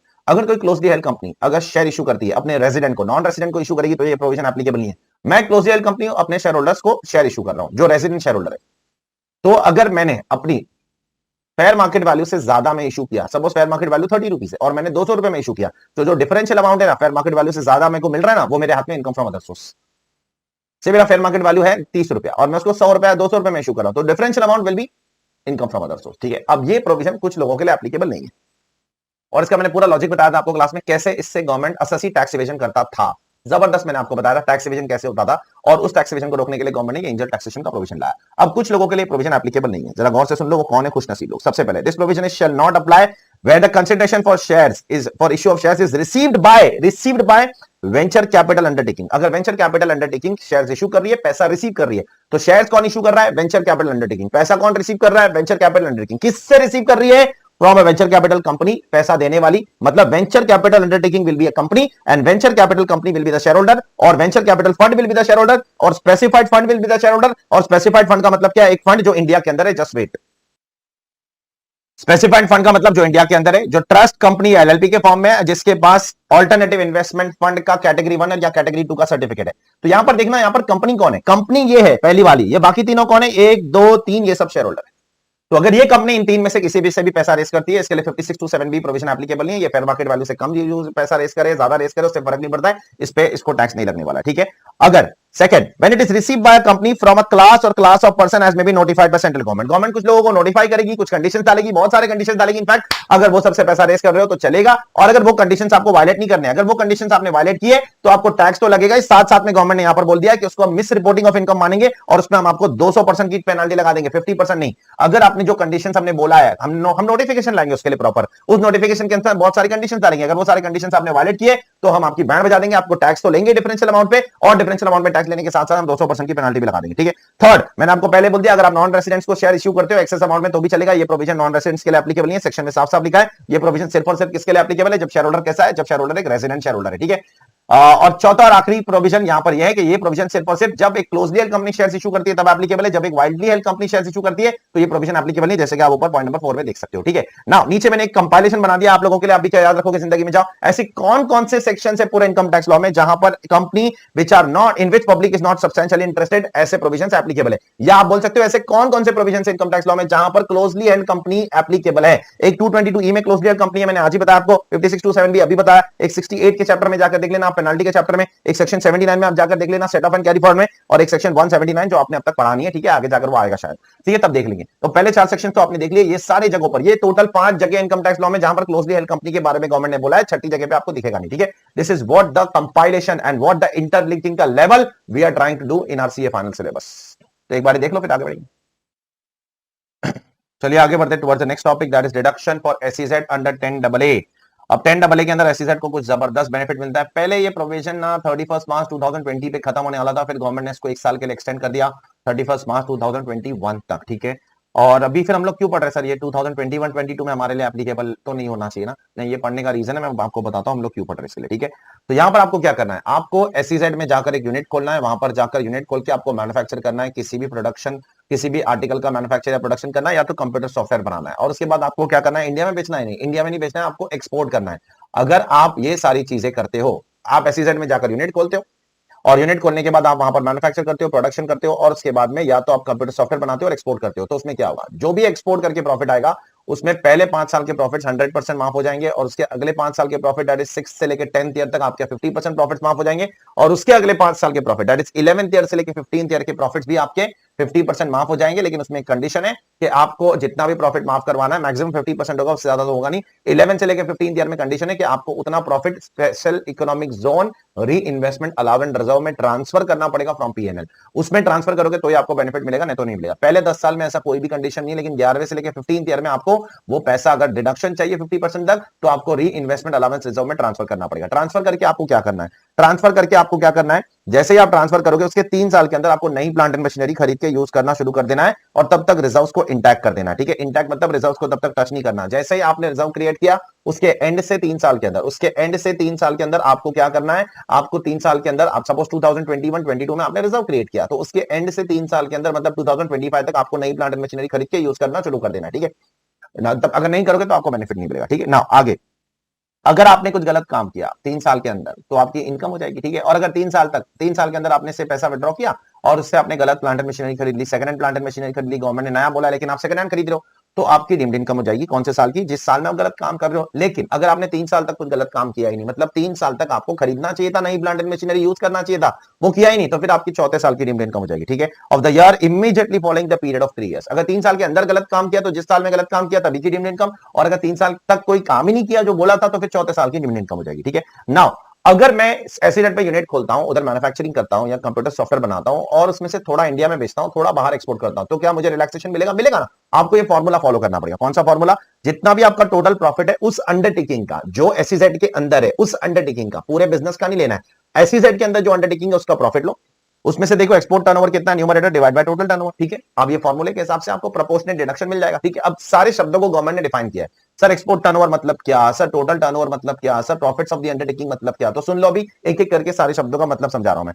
एक्सपोर्ट टर्नओवर में क्या क्या आएगा, क्या क्या नहीं आएगा, मैं वो सब बता रहा हूं। सबसे पहली चीज, एक्सपोर्ट टर्नओवर में सिर्फ वही टर्नओवर लेने का जो पैसा इंडिया में साल खत्म होने के बाद 6 महीने के अंदर रिसीव हो गया है इन कन्वर्टेबल फॉरेन एक्सचेंज। सपोज 31 मार्च 2022 को आपका ईयर खत्म होता है, तो 31 मार्च 2022 से 6 महीना कब खत्म होगा, 30 सितंबर 2022 तक अगर इंडिया में पैसा आ गया है इन कन्वर्टेबल फॉरेन एक्सचेंज तो वही एक्सपोर्ट टर्नओवर का पार्ट होगा, बाकी सब एक्सपोर्ट टर्नओवर का पार्ट नहीं माना जाएगा। अगर वो पैसा इंडिया में नहीं आया 6 महीने तक तो वो भी कन्वर्टेबल फॉरेन एक्सचेंज में आना चाहिए, तो ये एक्सपोर्ट टर्नओवर का पार्ट होगा, नहीं तो उसको न्यूमरेटर में मत लो, ठीक है। Second, export turnover will not include freight, उसमें फ्रेट नहीं आएगा, उसमें इंश्योरेंस नहीं आएगा, उसमें दूसरे कोई ऐसे एक्सपेंसेस नहीं आएंगे। मतलब एक्सपोर्ट टर्नओवर के अंदर आपको एफओबी प्राइस लेना है, फ्री ऑन बोर्ड प्राइस, और उसमें आपको सीआईएफ नहीं लेना है, फ्री ऑन बोर्ड प्राइस देना है, ठीक है। फर्दर एक्सपोर्ट टर्नओवर में कुछ चीजें नहीं आएगी जो गवर्नमेंट से आपको एज ए कॉम्पेंसेशन मिलता है, लाइक कैश कॉम्पेंसेटरी सपोर्ट अगर गवर्नमेंट से मिल रहा है वो एक्सपोर्ट टर्नओवर में नहीं आएगा, ड्यूटी ड्रॉबैक एक्सपोर्ट टर्नओवर में नहीं आएगा, और अगर इंपोर्ट लाइसेंस बेचने पर आपको अगर कुछ प्रॉफिट होता है तो वो भी एक्सपोर्ट टर्नओवर में नहीं आने वाला, ठीक है। ये सारी चीजें एक्सपोर्ट टर्नओवर में आएगी क्या नहीं आएगी मैंने आपको बता दिया। अब डिनोमिनेटर पे आते हैं, टोटल टर्नओवर में क्या आएगा सर। टोटल टर्नओवर में भी देखो पहले 2 पॉइंट सेम ही है जो ऊपर वाले 2 पॉइंट थे, टोटल टर्नओवर में पहले 2 पॉइंट वही सेम है, ये और ये दोनों पॉइंट टोटल टर्नओवर में भी मेंशन्ड है, तो इन दोनों पॉइंट में बात नहीं करो, मैं तीसरे पॉइंट की तरफ आ रहा हूं, ठीक है। टोटल टर्नओवर मतलब टोटल टर्नओवर, टोटल टर्नओवर में सारा टर्नओवर लेने का, ठीक है। मतलब जो एक्सपोर्ट टर्नओवर के अंदर आता था वो तो लेना ही है, साथ साथ में एक्सपोर्ट टर्नओवर में जो नहीं आता था वो भी लेना पड़ेगा। क्या नहीं आता था एक्सपोर्ट टर्नओवर में, याद करो पॉइंट नंबर 1 के अंदर, अगर 6 महीने में पैसा नहीं मिला तो वो एक्सपोर्ट टर्नओवर में नहीं आता, यहां पर वो भी लेने का, पॉइंट नंबर सी में चेक करो, यहां पर वो भी लेने का। पॉइंट नंबर ए और बी दोनों सेम है, ये दोनों सेम है, ये दोनों सेम है, लेकिन पॉइंट नंबर सी देखो अलग हो गया, ठीक है। अब तीसरा पॉइंट जिससे आप मल्टीप्लाई कर रहे हो वो क्या है, प्रॉफिट। सर प्रॉफिट्स के अंदर क्या आएगा, प्रॉफिट्स मतलब नॉर्मल पीजीबीपी प्रॉफिट्स, आप पीजीबीपी प्रॉफिट ले लो, एडलेस एडलेस एडलेस करो और क्या आ जाएगा, एडलेस एडलेस एडलेस करने के बाद आपको जो भी आ जाएगा पीजीबीपी प्रॉफिट। लेकिन अगर ये सब एडलेस एडलेस करने के बाद जब पीजीबीपी प्रॉफिट आप निकालते हो 28 से लेकर 43 का इफेक्ट देते हो, सारे डिसअलावेंस करो, सारे डिडक्शंस लो, तो उसमें सेक्शन 28 के अंदर कैश कॉम्पेंसेटरी सपोर्ट भी इंक्लूड हो जाएगा, उसमें ड्यूटी ड्रॉबैक भी इंक्लूड हो जाएगा, और उसमें आपका profit on sale of import licence भी इंक्लूड हो जाएगा, वो सब भी आ जाएगा ना। अगर प्रॉफिट ऑन से अगर आप बोलते हो ये वाला जो प्रॉफिट है, ये वाला जो प्रॉफिट है वो आपका वही प्रॉफिट होना चाहिए जो पीजीबीपी है, तो उसके अंदर ये सारी चीजें भी आ जाएगी। तो यहां पर सुप्रीम कोर्ट ने बोला है वो सारी चीजें आप यहां पर इंक्लूड नहीं करोगे, ठीक है। तो प्रॉफिट्स ऑफ द अंडरटेकिंग में से आप कैश कॉम्पेंसेटरी सपोर्ट निकालो, ड्यूटी ड्रॉबैक निकालो, और आपका जो profit on sale of licence है वो निकाल दो। वो सब चीज प्रॉफिट्स के डेफिनेशन में नहीं आएगी, वो सब निकाल दो। वो सब निकालने के बाद जो प्रॉफिट बचेगा उस पर आपको डिडक्शन मिलेगा, ठीक है। नेक्स्ट, एक सीबीडीटी का सर्कुलर आया जिसमें 4 पॉइंट को क्लैरिफाई किया, एक एक करके मैं सब बता रहा हूं, ठीक है। सपोज अगर मैं सॉफ्टवेयर डेवलपमेंट कंपनी हूं और मैं सॉफ्टवेयर डेवलपमेंट कैसे कर रहा हूं, क्लाइंट प्लेस पर जाके, से यूके में क्लाइंट के घर पर जाकर, क्लाइंट के ऑफिस में लंदन में गया और मैंने वहां जाकर सॉफ्टवेयर बनाया, ठीक है, तो क्या मुझे डिडक्शन मिलेगा? The answer is yes. आपको जरूरी नहीं है कि इंडिया से एक्सपोर्ट, इंडिया से बनाकर ही एक्सपोर्ट करना है, कभी कभी क्लाइंट प्लेस पर जाकर अगर आप सॉफ्टवेयर बनाते हो तो उसमें भी आपको डिडक्शन मिल जाएगा, कोई टेंशन वाली बात नहीं है। सेकंड, अगर सपोज मेरे को सॉफ्टवेयर बनाना है और मेरे को खुद नहीं बनाना है, किसी और को बनाना है, और मैं उसको अपने एम्प्लॉयज को देता हूं, मैं अपने एम्प्लॉयज डिप्लॉय करता हूं सॉफ्टवेयर बनाने के लिए, और बदले में वो मुझे पैसा देता है और ये बोलता है कि मैं उसको एम्प्लॉयज को सॉफ्टवेयर बनाने के लिए यूज करूंगा, किसी और पर्पस के लिए नहीं यूज करूंगा, तो क्या उस केस में मुझे डिडक्शन मिलेगा? The answer is yes. CBDT circular का पॉइंट नंबर 2 आप देख सकते हो, 2013 में आया था। तीसरा पॉइंट, अगर मेरी एक कंपनी है और मैं उस कंपनी का स्लम सेल कर रहा हूं किसी दूसरी कंपनी को, सपोज मेरी कंपनी है, मेरा अभी मैं बंद करना चाहता हूं, ठीक है, मैं एक्सपोर्ट करता था, मैं 10AA में डिडक्शन भी लेता था, अभी मेरे को वो बिजनेस नहीं करना, बंद करना, मैंने किसी और को बेच दिया, तो क्या किसी और को डिडक्शन कंटिन्यू रहेगा? Yes, for balance number of years. अगर वो आगे कंडीशन फुलफिल करता है, एक्सपोर्ट करने के बाकी जो भी कंडीशन इस सेक्शन में बोले गए फुलफिल करता है, तो अगर आपकी ओनरशिप चेंज होकर किसी और को जाती है तो सामने वाले एसएससी को भी इसका बेनिफिट मिलता रहेगा, टेंशन लेने वाली कोई बात नहीं है, ठीक है। नेक्स्ट, सपोज मैं मुंबई एससीजेड में हूं, अब मैं मुंबई एससीजेड से परेशान हो गया हूं, मेरे को रिलोकेट करके बैंगलोर एससीजेड जाना है, तो अगर मुंबई एससीजेड से मैं बैंगलोर एससीजेड जाता हूं तो क्या मुझे डिडक्शन कंटिन्यू रहेगा? यस, डिडक्शन कंटिन्यू रहेगा, सिर्फ फिजिकल रिलोकेशन करने से कोई टेंशन लेने वाली बात नहीं, आपका डिडक्शन कंटिन्यू रहेगा, ठीक है। नेक्स्ट, पहले में फ्री ट्रेड जोन था या एक्सपोर्ट प्रोसेसिंग जोन था जो एसईजेड नहीं है, अब मैं उसको एसईजेड में कन्वर्ट कर रहा हूं, ठीक है, तो क्या मुझे बेनिफिट मिलेगा? बेनिफिट मिलेगा, but for balance number of years. अगर आपने 4-5 साल के लिए एक्सपोर्ट ट्रेड जोन था या फ्री ट्रेड जोन था या एक्सपोर्ट प्रोसेसिंग जोन था तो आपको बैलेंस 5 साल के लिए बेनिफिट मिलेगा, और अगर आपका 10 साल का पीरियड ऑलरेडी खत्म हो चुका है, इनकॉर्पोरेशन होकर बिजनेस शुरू करके 10 साल का पीरियड ऑलरेडी खत्म हो चुका है, तो आपको बेनिफिट नहीं मिलना है, चीज दिमाग रखना। And last but not least, जैसे कि मैंने आपको बोला कि पैंडेमिक की वजह से इन्होंने 1 साल का एक्सटेंशन दे दिया था 31 मार्च 2021 तक, अगर आप बिजनेस शुरू करोगे तो भी आपको बेनिफिट मिलेगा। तो सर हमको क्यों पढ़ा रहे हो? मैं आपको इसलिए पढ़ा रहा हूं कि अगर किसी ने 31 मार्च 2021 वाले ईयर में बिजनेस शुरू किया है तो उसको 31 मार्च 21 वाले ईयर से 15 साल का बेनिफिट मिलेगा ना, मतलब 21-22 में भी तो मिलने वाला है, 22-23 में भी तो मिलने वाला है, 23-24 में भी तो मिलने वाला है, इसलिए हम लोग इस पर्टिकुलर प्रोविजन को पढ़ रहे हैं, ठीक है, और कोई रीजन नहीं इसको पढ़ने का। हाँ, अगर किसी ने 21-22 में यूनिट खोला तो उसको ये बेनिफिट नहीं मिलने वाला, ये चीज दिमाग में रखना, ठीक है, एक बार देख लो फिर आगे बढ़ो। चलिए आगे बढ़ते towards the next topic, a small topic which talks about the taxability of mutual fund and its unit holders. सबसे पहले, अगर म्यूचुअल फंड से आपको कुछ डिविडेंड मिलता है या यूटीआई से कुछ डिविडेंड मिलता है, it is taxable under IFOS.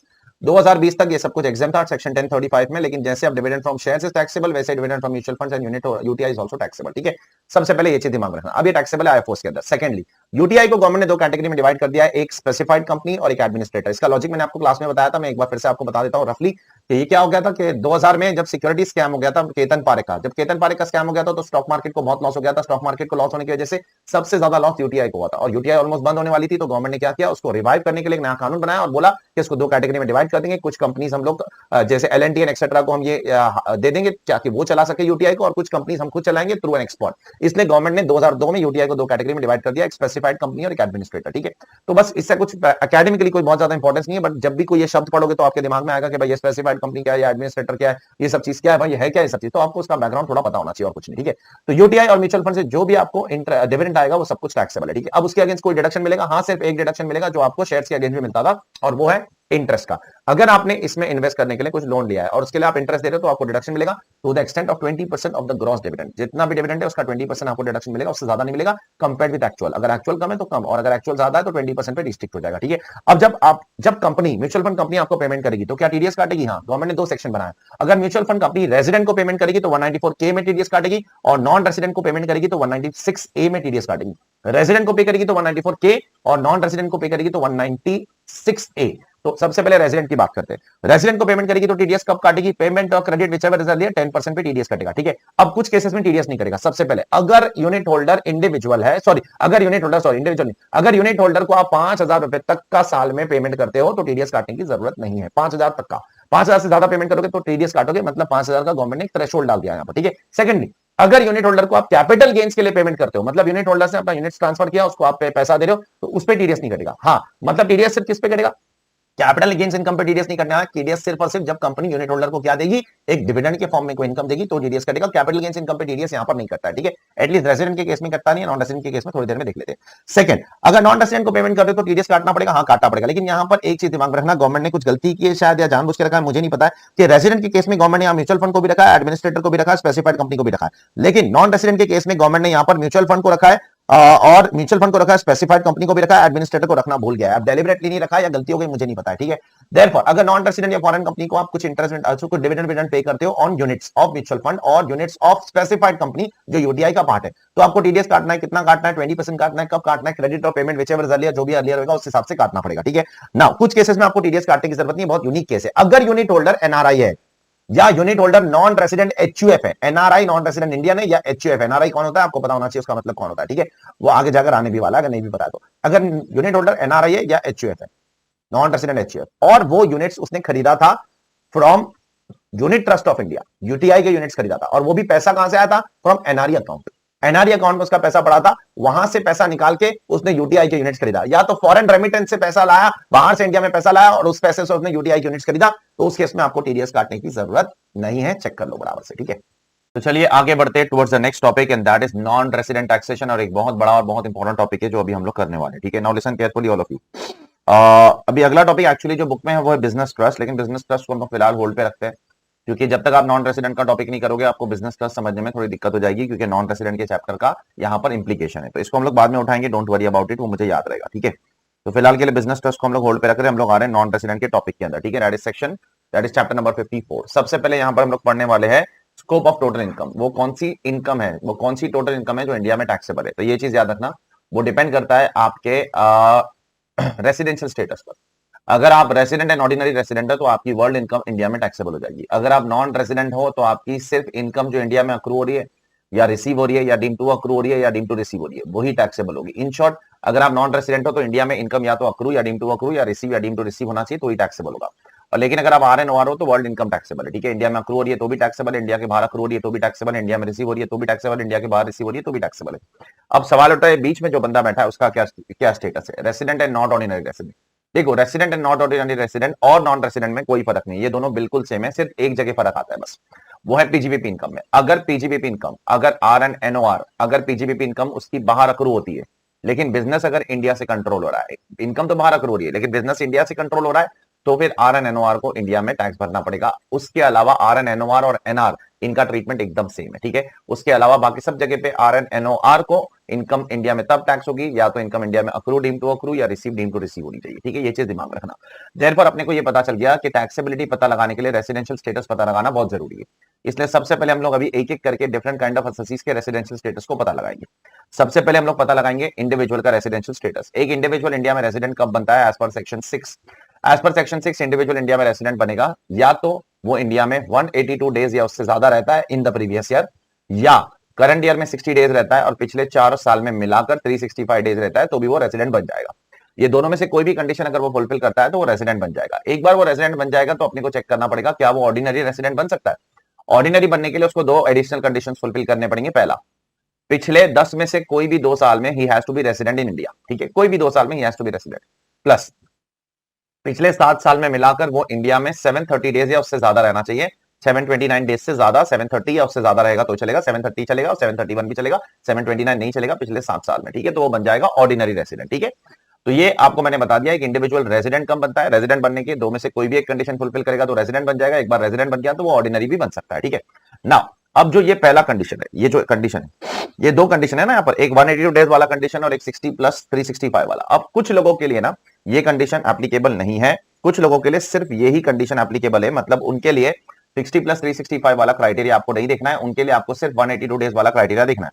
अब वो खुशनसीब लोग कौन है? सबसे पहले यहां पर ये पहला कैटेगरी या दूसरा कैटेगरी। पहला कैटेगरी क्या बोलता है सुनो, अगर कोई इंडियन सिटीजन है, इंडिया का कोई सिटीजन है जो इंडिया छोड़कर जा रहा है during the previous year. Suppose 21-22 में कोई इंडियन सिटीजन इंडिया छोड़ के जा रहा है, क्यों जा रहा है? Because he is a crew member of an Indian ship. एक इंडियन शिप में वो नौकरी करता है, या तो वो इंडिया छोड़कर जा रहा है for the purpose of employment, या किसी बाहर की कंपनी में वो नौकरी करने जा रहा है। ये 2 पर्पस के लिए अगर वो इंडिया छोड़कर जा रहा है, और वो कौन होना चाहिए? वो इंडियन सिटीजन होना चाहिए। तो उसको इस साल में 60 प्लस 365 डेज का क्राइटेरिया एप्लीकेबल नहीं होगा, उसको सिर्फ 182 डेज के हिसाब से उसकी रेसिडेंशियल स्टेटस निकालनी पड़ेगी, ठीक है। ये हो गया पहला पॉइंट। सर अगर कोई इंडियन सिटीजन इंडिया छोड़ के जा रहा है for the purpose of business और प्रोफेशन, तो सर क्या उसको बेनिफिट मिलेगा? नहीं मिलेगा, बिकॉज यहां पर साफ साफ लिखा है अगर इंडियन सिटीजन इंडिया छोड़ के जा रहा है during the previous year only for the purpose of employment outside India और as a crew member of Indian ship, ठीक है। ये 2 चीज दिमाग में रखना। सेकंड क्राइटेरिया क्या है? सेकंड क्राइटेरिया में इंडियन सिटीजन भी कवर्ड है और पर्सन ऑफ इंडियन ओरिजिन भी कवर्ड है। Sir person of Indian origin कौन होता है? पर्सन ऑफ इंडियन ओरिजिन वो होता है, मैं पर्सन ऑफ इंडियन ओरिजिन कब बन सकता हूं? या तो मैं, या मेरे माँ बाप, या मेरे ग्रैंड पेरेंट्स, मैटरनल पैटर्नल, दादा दादी, नाना नानी में से कोई भी चलेगा। इनमें से अगर कोई भी अनडिवाइडेड इंडिया में पैदा हुआ था, मतलब 1947 के पहले अगर इनमें से कोई भी पैदा हुआ था, तो मैं बन जाऊंगा क्या? मैं बन जाऊंगा पर्सन ऑफ इंडियन ओरिजिन, ठीक है। तो ये पर्सन ऑफ इंडियन ओरिजिन का डेफिनेशन है। अब जो सेकंड पॉइंट है उसके अंदर सिर्फ इंडियन सिटीजन नहीं, पर्सन ऑफ इंडियन ओरिजिन भी है। अब यहां पर पर्सन ऑफ इंडियन ओरिजिन और इंडियन सिटीजन अगर बाहर है ये लोग और इंडिया में आते हैं ड्यूरिंग द प्रीवियस ईयर से 21-22 फॉर अ विजिट के लिए इंडिया में आते हैं, तो उनके लिए 182 डेज का क्राइटेरिया एप्लीकेबल है, 60 प्लस 365 डेज का क्राइटेरिया एप्लीकेबल नहीं है। तो पॉइंट नंबर 1 किसके लिए एप्लीकेबल था? जो इंडिया छोड़कर जाते हैं। और पॉइंट नंबर 2 किसके लिए एप्लीकेबल था? जो इंडिया में वापस आ रहे हैं विजिट के लिए। और पॉइंट नंबर 1 में सिर्फ इंडियन सिटीजन कवर्ड है, पॉइंट नंबर 2 में इंडियन सिटीजन और पर्सन ऑफ इंडियन ओरिजिन भी कवर्ड है। अब यहां पर कुछ भयंकर अमेंडमेंट्स कर दिए गवर्नमेंट ने in finance act 2020। Point number 1 में कोई अमेंडमेंट नहीं, पॉइंट नंबर 2 में अमेंडमेंट है, ठीक है। अब वो क्या अमेंडमेंट है उस पर पहले मैं बात कर लेता हूं, उसके बाद ये बीच वाला पॉइंट जो रूल 126 है उस पर मैं आता हूं, ठीक है। यहां पर गवर्नमेंट ने भयंकर अमेंडमेंट क्या किया है? बोला है कि अगर कोई इंडियन सिटीजन या person of Indian origin, point number 2, India आता है विजिट के लिए और अगर वो 120 दिन से कम रहता है तो वो तो नॉन रेसिडेंट है, क्योंकि उसके लिए 182 डेज का क्राइटेरिया है। 182 डेज से उससे ज्यादा रहता है तो फिर वो रेजिडेंट बन जाएगा, ठीक है, क्योंकि 182 डेज रहने पर तो हर कोई रेजिडेंट बन जाता है। लेकिन एक बीच का रास्ता भी अब गवर्नमेंट ने निकाला, और गवर्नमेंट ने क्या बोला, गौर से सुनना जरा, बहुत सारे कंडीशंस डाले गवर्नमेंट ने यहाँ पर। अगर 120 दिन से कम रहता है, कौन? ये सेकंड कैटेगरी वाला असेसी जो इंडिया में आ रहा है, एक नॉन रेसिडेंट, सॉरी एक इंडिविजुअल जो क्या है, जो इंडियन सिटीजन या person of Indian origin, he is coming to India on a visit. If he comes for less than 120 days, then he is not resident. If he comes for 182 days or more, then he is resident. He can also be ordinary resident if he fulfills the additional 2 conditions. But if he comes to India for 120 days to 181 days, and if he satisfies for few more conditions, then he will be resident in India. तो अब government ने एक बीच का रास्ता बना दिया कि अगर इंडिया में कोई इंडियन सिटीजन या person of Indian origin visit के लिए आता है और 120 दिन से लेकर 181 डेज के लिए रहता है और पिछले 4 साल में अगर 365 डेज रहता है और उसकी taxable income other than income from foreign source की इनकम को छोड़कर अदर टैक्सेबल इनकम 15 लाख रुपए से ज्यादा होती है, तो फिर वो इंडिया के अंदर रेजिडेंट बन जाएगा। लेकिन ये कैटेगरी वाला असेसी हमेशा नॉट ऑर्डिनरी रेजिडेंट रहेगा, ये कभी ऑर्डिनरी रेजिडेंट नहीं बन सकता है। ऑर्डिनरी रेजिडेंट सिर्फ वही लोग बन सकते हैं जो यहां पर 182 डेज का क्राइटेरिया फुलफिल करेंगे। यहां पर जो अगर 120 से लेकर 181 वाले केस में आप फंसते हो, तो यहां पर फंसाने के लिए असेसी को क्या करना पड़ेगा, इंडियन सिटीजन बाहर बैठा है, इंडियन सिटीजन या पर्सन ऑफ इंडियन ओरिजिन बाहर बैठा है, उसको इंडिया बुलाओ, 120 से लेकर 181 डेज के बीच में अगर वो इंडिया में रहता है during the previous year, plus उसका पिछले 4 साल का 365 डेज का स्टे इंडिया में, प्लस उसकी income from Indian sources other than foreign sources छोड़कर इंडियन सोर्सेस से इनकम उसकी 15 लाख रुपए से ज्यादा होगी, तो वो क्या हो जाएगा, उसकी इनकम इंडिया में, वो इंडिया में resident but not ordinary resident रहेगा। गवर्नमेंट बोलता है ऐसे लोगों को हम ऑर्डिनरी रेजिडेंट नहीं मानते, ऐसे लोगों को हम नॉट ऑर्डिनरी रेजिडेंट ही मानते हैं, ठीक है। ये चीज दिमाग में रखना। नाउ नाउ नाउ यहां पर जब आप ये 15 लाख काउंट करोगे ना, income other than income from foreign sources, इसमें एक चीज जरूर लेना, ठीक है। इसमें फॉरेन सोर्सेस, फॉरेन में जो इनकम अक्रू हुई है, जो अराइज हुए, वो तो कंसीडर नहीं करोगे। इंडिया में जो इनकम अक्रू हुई है, अराइज हुई है, वो आप कंसीडर करोगे। लेकिन उसमें अगर आपका बिजनेस से इनकम बाहर अक्रू होती है, लेकिन बिजनेस इंडिया से कंट्रोल होता है, तो फिर उसको आप फॉरेन सोर्सेस की इनकम नहीं मानोगे, उसको आप इंडियन सोर्सेस की इनकम मानोगे। मैंने आपको क्लास में पढ़ाया था, जाकर चेक करना। अगर आपका बिजनेस बाहर अक्रू हो रहा है, लेकिन आपका बिजनेस का कंट्रोल इंडिया से हो रहा है, तो फिर वो फॉरेन सोर्सेस की इनकम नहीं होगी, उसको भी आपको 15 लाख के इनकम में काउंट करना पड़ेगा और चेक करना पड़ेगा 15 लाख क्रॉस होता है कि नहीं होता है, ठीक है। तो this is what this new provision introduced by finance act 2020 is all about, ठीक है। नाउ नाउ नाउ नाउ अब इसमें कुछ और एडिशनल डिटेल है जो पुराना है, कुछ अमेंडमेंट नहीं बोल रहा हूं मैं। रूल 126 ये क्या बोलता है, जो इंडियन सिटीजन है, जो इंडिविजुअल है, जो इंडिया से छोड़कर जा रहा है फॉरेन शिप, ठीक है, तो वो इंडिया से छोड़ के जा रहा है, तो हम कैसे पता लगाएंगे वो कितने दिन इंडिया में और कितने दिन बाहर है, ठीक है। सपोज वो शिप में चढ़ा, शिप में से चढ़ के वो शिप निकली, शिप कब माना जाएगा कि इंडिया के बाहर गई, जब वो 12 नॉटिकल माइल शिप क्रॉस करेगी, तो आप बोलोगे इंडिया के बाहर है। तो वो सब कौन ट्रैक रखते बैठेगा। तो ये लोगों के केस में इंडिया में वो लोग कितने दिन है, कितने दिन नहीं है, वो कैसे काउंट करने का। उसके लिए गवर्नमेंट ने क्या बोला पता है, कि जो भी क्रू मेंबर ऑफ शिप है ना, उनको क्या बोलने का मालूम, तुमको एक कंटिन्यूस डिस्चार्ज सर्टिफिकेट देती है गवर्नमेंट, वो उनका पासपोर्ट की तरह होता है। उसमें जिस दिन लिखा गया है कि आप इंडिया छोड़कर गए, उस दिन से लेकर जिस दिन लिखा गया है कि आप वापस इंडिया में आए, उतने पीरियड को आप कंसीडर करो, आप इंडिया में नहीं हो। सपोज उसमें लिखा गया, उसमें साइन किया गया कि आप आज शिप में चढ़ रहे हो, आज 12 दिसंबर है, तो 12 दिसंबर को आपने शिप में चढ़े और 12 दिसंबर के बाद में आप 15 फरवरी को शिप छोड़कर चले गए, तो 12 दिसंबर से लेकर 15 फरवरी तक का पीरियड आप ये मान के चलोगे कि आप इंडिया में नहीं हो, ठीक है। तो कंटिन्यूस डिस्चार्ज सर्टिफिकेट में जो भी डेट लिखी गई है, वो डेट के हिसाब से आप उनका पता लगाओगे इंडिया में कितने दिन वो है और कितने दिन नहीं है। ये चीज दिमाग में रखना, ठीक है ना। आगे बढ़ रहा हूं मैं। गवर्नमेंट ने फाइनेंस एक्ट 20 में एक और अमेंडमेंट लाया, दैट इज डीम्ड रेसिडेंट का अमेंडमेंट। अब इसमें क्या बोलती है गवर्नमेंट, इसमें गवर्नमेंट बोलती है कि अगर आप इंडियन सिटीजन हो, deemed resident is not for person of Indian origin, it is only for Indian citizen. अगर आप इंडियन सिटीजन हो और फिर से अगर आपकी total income other than income from foreign sources is more then 15 lakh rupees and you are not liable to tax in any other country, you are not liable to tax in any other country, किसी और देश में आप liable to tax नहीं हो, तो आपको India में टैक्स भरना पड़ेगा, क्योंकि अब हम आपको इंडिया में क्या मानेंगे, deem to be resident. Check करो, तो अगर आप इंडियन सिटीजन हो, से दुबई में बहुत सारे इंडियन सिटीजन बैठे, बराबर, they are not liable to tax in any other country because Dubai में टैक्स वैक्स नहीं लग रहा है, ठीक है। और अगर उनकी इंडियन सोर्सेज की इनकम 15 लाख रुपए से ज्यादा है अदर देन फॉरेन सोर्सेज, तो उनको इंडिया में डीम टू बी रेसिडेंट माना जाएगा। अगेन ये deem to be resident ordinary resident नहीं माना जाएगा, नॉट ऑर्डिनरी रेसिडेंट माना जाएगा। अब यहां पर एक लिटिगेशन चल रहा था, जब ये लास्ट ईयर प्रोविजन आया तब लोगों ने सवाल पूछा लायबल टू टैक्स का मतलब क्या होता है। तो गवर्नमेंट ने इस साल फाइनेंस एक्ट 2021 में लायबल टू टैक्स को डिफाइन कर दिया इन सेक्शन 2 क्लॉज 29 है, और इसमें बोला लायबल टू टैक्स का मतलब ये होता है कि एक बंदा जिसको फॉरेन कंट्री में टैक्स लग रहा है वो भी लायबल टू टैक्स है, या एक बंदा जिसको फॉरेन कंट्री में टैक्स लग सकता है लेकिन वहां की गवर्नमेंट ने उसको एग्जेम्प्ट कर दिया है, तो वो भी लायबल टू टैक्स माना जाएगा। Shall include subsequently who has been exempted from such tax liability, ठीक है, दोनों के दोनों लायबल टू टैक्स माने जाएंगे। यहां पर आपका इंडिविजुअल का रेसिडेंशियल स्टेटस कंप्लीटली खत्म हो जाता है। एक 182 डेज वाला क्राइटेरिया, एक 60 प्लस 365 वाला क्राइटेरिया, एक एक्सेप्शन वाला क्राइटेरिया, एक इंडियन सिटीजन और पर्सन ऑफ इंडियन ओरिजिन जो इंडिया में आते हैं तो 120 से लेकर 181 डेज वाला क्राइटेरिया, और एक जो आपका डीम रेसिडेंट का क्राइटेरिया। ये सारे क्राइटेरिया आपको कवर करने हैं एग्जाम के पहले, बहुत इंपॉर्टेंट प्रोविजन है। नाउ इंडिविजुअल के बाद एचयूएफ रेसिडेंट कब बनेगा, HUF will become resident in India if the control and management of the HUF is wholly और पार्टली इन इंडिया। अगर Holi control and management India है तो एचयूएफ रेसिडेंट है, partly control and management India है तो HUF resident है, या इसका मतलब अगर एचयूएफ का control and management Holi outside India है तो वो नॉन रेसिडेंट बन जाएगा। क्या एचयूएफ भी ऑर्डिनरी रेसिडेंट हो सकता है? हाँ, हो सकता है। अगर कर्ता ने दो एडिशनल कंडीशन फुलफिल कर लिया, वो 10 में से कोई भी 2 साल में रेसिडेंट या 730 डेज इन लास्ट 7 ईयर्स कर्ता ने फुलफिल कर लिया, तो एचयूएफ बन जाएगा रेसिडेंट, या तो ऑर्डिनरी रेसिडेंट या तो एचयूएफ बन जाएगा नॉट ऑर्डिनरी रेसिडेंट, ठीक है। उसके बाद फर्म एओपी बीओआई, ये लोग कब रेसिडेंट बनेंगे? देखो फर्म एओपी बीओआई ना, ये लोग सब लोग है ना, या तो रेसिडेंट बनेंगे या नॉन रेसिडेंट बनेंगे। इनमें ना ऑर्डिनरी रेसिडेंट का कॉन्सेप्ट नहीं। ऑर्डिनरी रेजिडेंट का कॉन्सेप्ट इनकम टैक्स में सिर्फ 2 ही असेसी के लिए, एक इंडिविजुअल के लिए और एक एचयूएफ के लिए। उसके अलावा बाकी सब असेसी या तो रेजिडेंट या नॉन रेजिडेंट, ऑर्डिनरी का कॉन्सेप्ट खत्म, ठीक है। तो एचयूएफ के साथ साथ जैसे ही एचयूएफ रेजिडेंट बनता है ना, वैसे ही फर्म और एओपी बीओआई भी रेजिडेंट बनते हैं। चेक कर लो, if the control and management is wholly और partly in India then they are resident. It means if the control and management is wholly outside India then they are what, they are non resident, ठीक है। Check कर लो। Then comes to the most important and the biggest out of all, that is the residential status of a company. एक company India में कब resident बनेगी?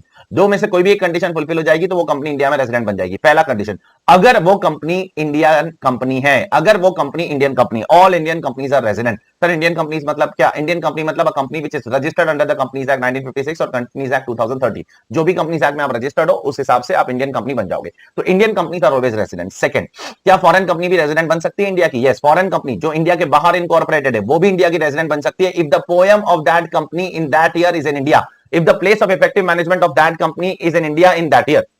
Sir poem का मतलब क्या होता है? गवर्नमेंट ने बहुत सिंपल शब्दों में उसको डिफाइन किया है। Poem means a place where the key management and commercial decisions are necessary for taking the business ahead are taken in a particular place. अगर आप की मैनेजमेंट एंड कमर्शियल डिसीजन अगर इंडिया में कर रहे हो, उस बिजनेस का जो बड़े बड़े कमर्शियल डिसीजन है अगर वो इंडिया में कर रहे हो तो माना जाएगा उस कंपनी का पोएम इंडिया में, और अगर उस कंपनी का पोएम इंडिया में है तो फिर भले वो कंपनी बाहर इनकॉर्पोरेटेड है, वो इंडिया की क्या बन जाएगी, रेजिडेंट बन जाएगी। देखो इंडियन कंपनी तो हमेशा रेजिडेंट है, लेकिन फॉरेन कंपनी भी रेजिडेंट बन सकती है अगर उसका पोएम इस साल में इंडिया में दिख गया तो, ठीक है ना।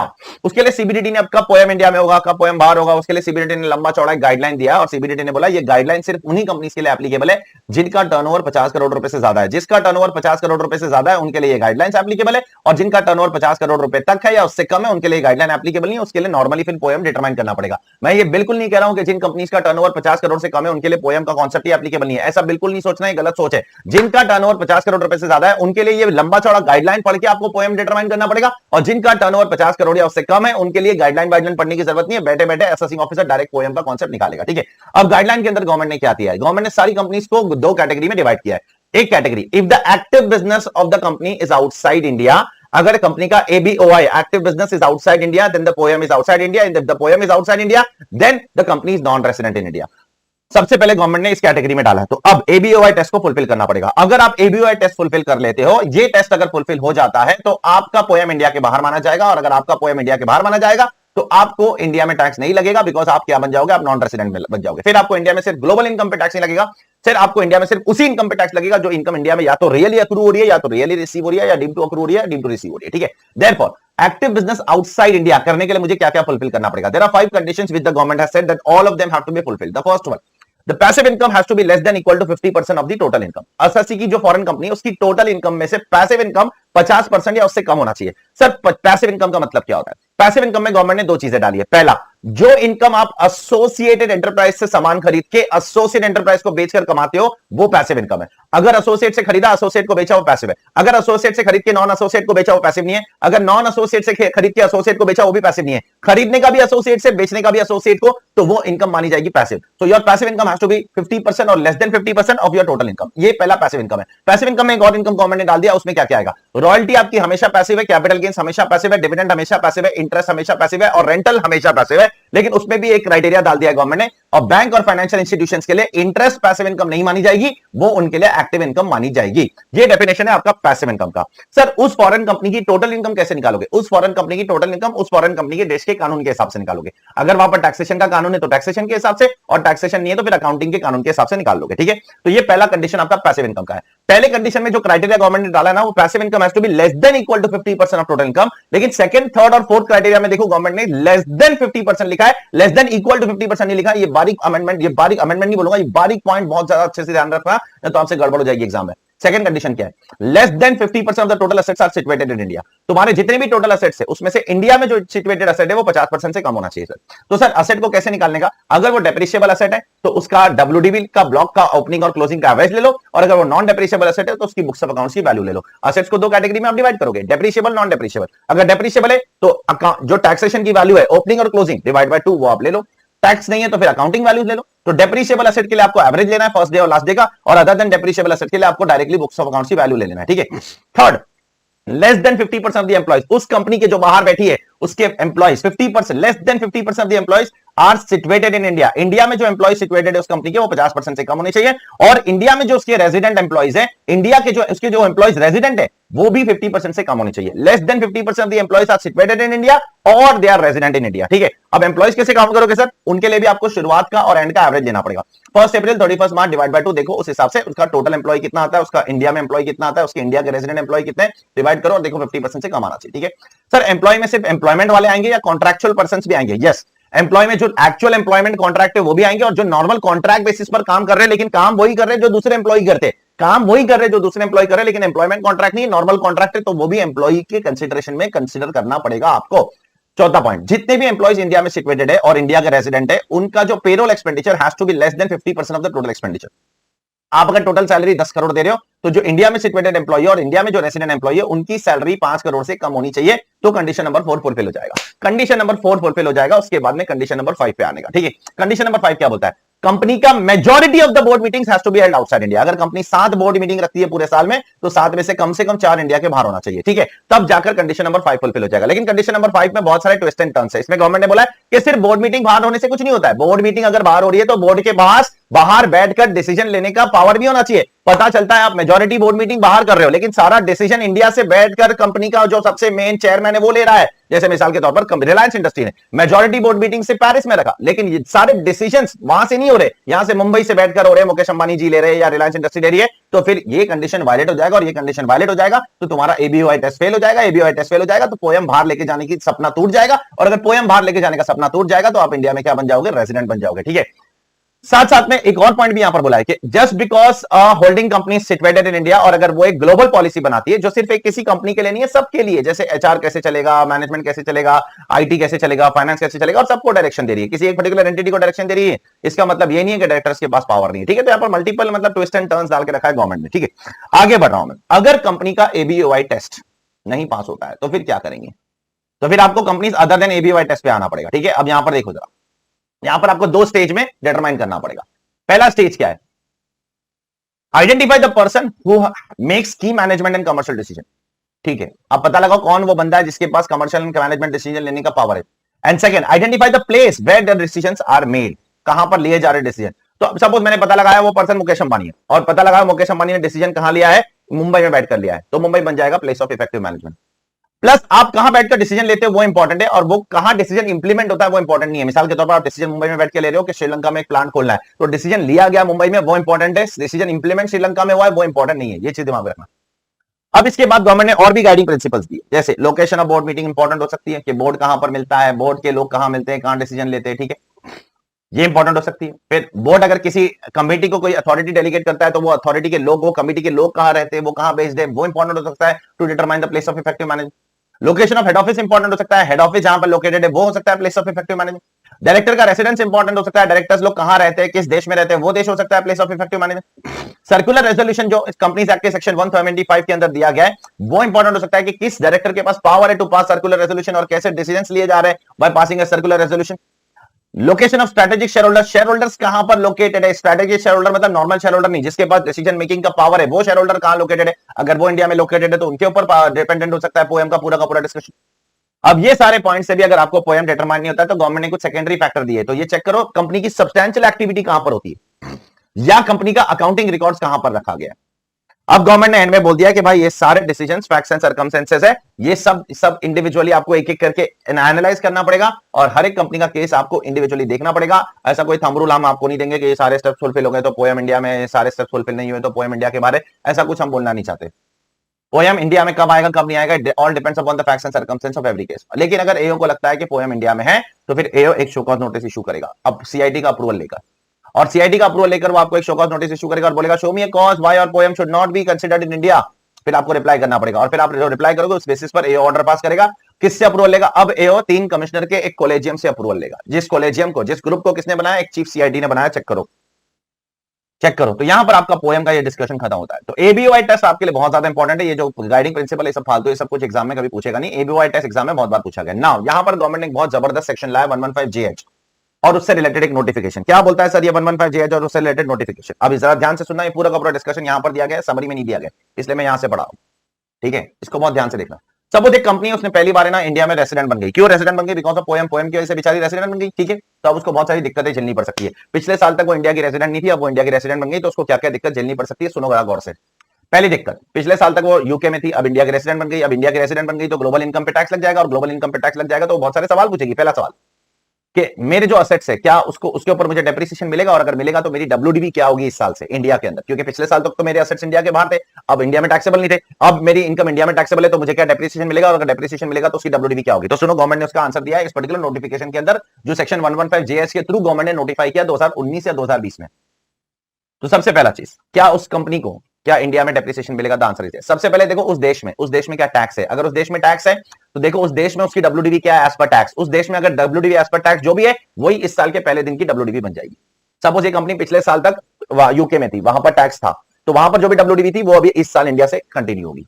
ये पहली चीज। दूसरा, अगर वहां टैक्स नहीं है, ठीक है, वहां टैक्स है, सॉरी वहां टैक्स है, लेकिन इसको डेप्रिसिएशन का डिडक्शन वहां नहीं मिलता था बिकॉज ऑफ सम रीजन, तो फिर उसको बोलो कि आप अज्यूम करो कि अगर डेप्रिसिएशन मिलता था तो आपको कितना डब्ल्यूडीवी होता था, तो वो डब्ल्यूडीवी रिकंप्यूट करो और इंडिया में वो डब्ल्यूडीवी लेकर आओ और उसके हिसाब से आपको इस साल में आपको डेप्रिसिएशन मिलना शुरू हो जाएगा।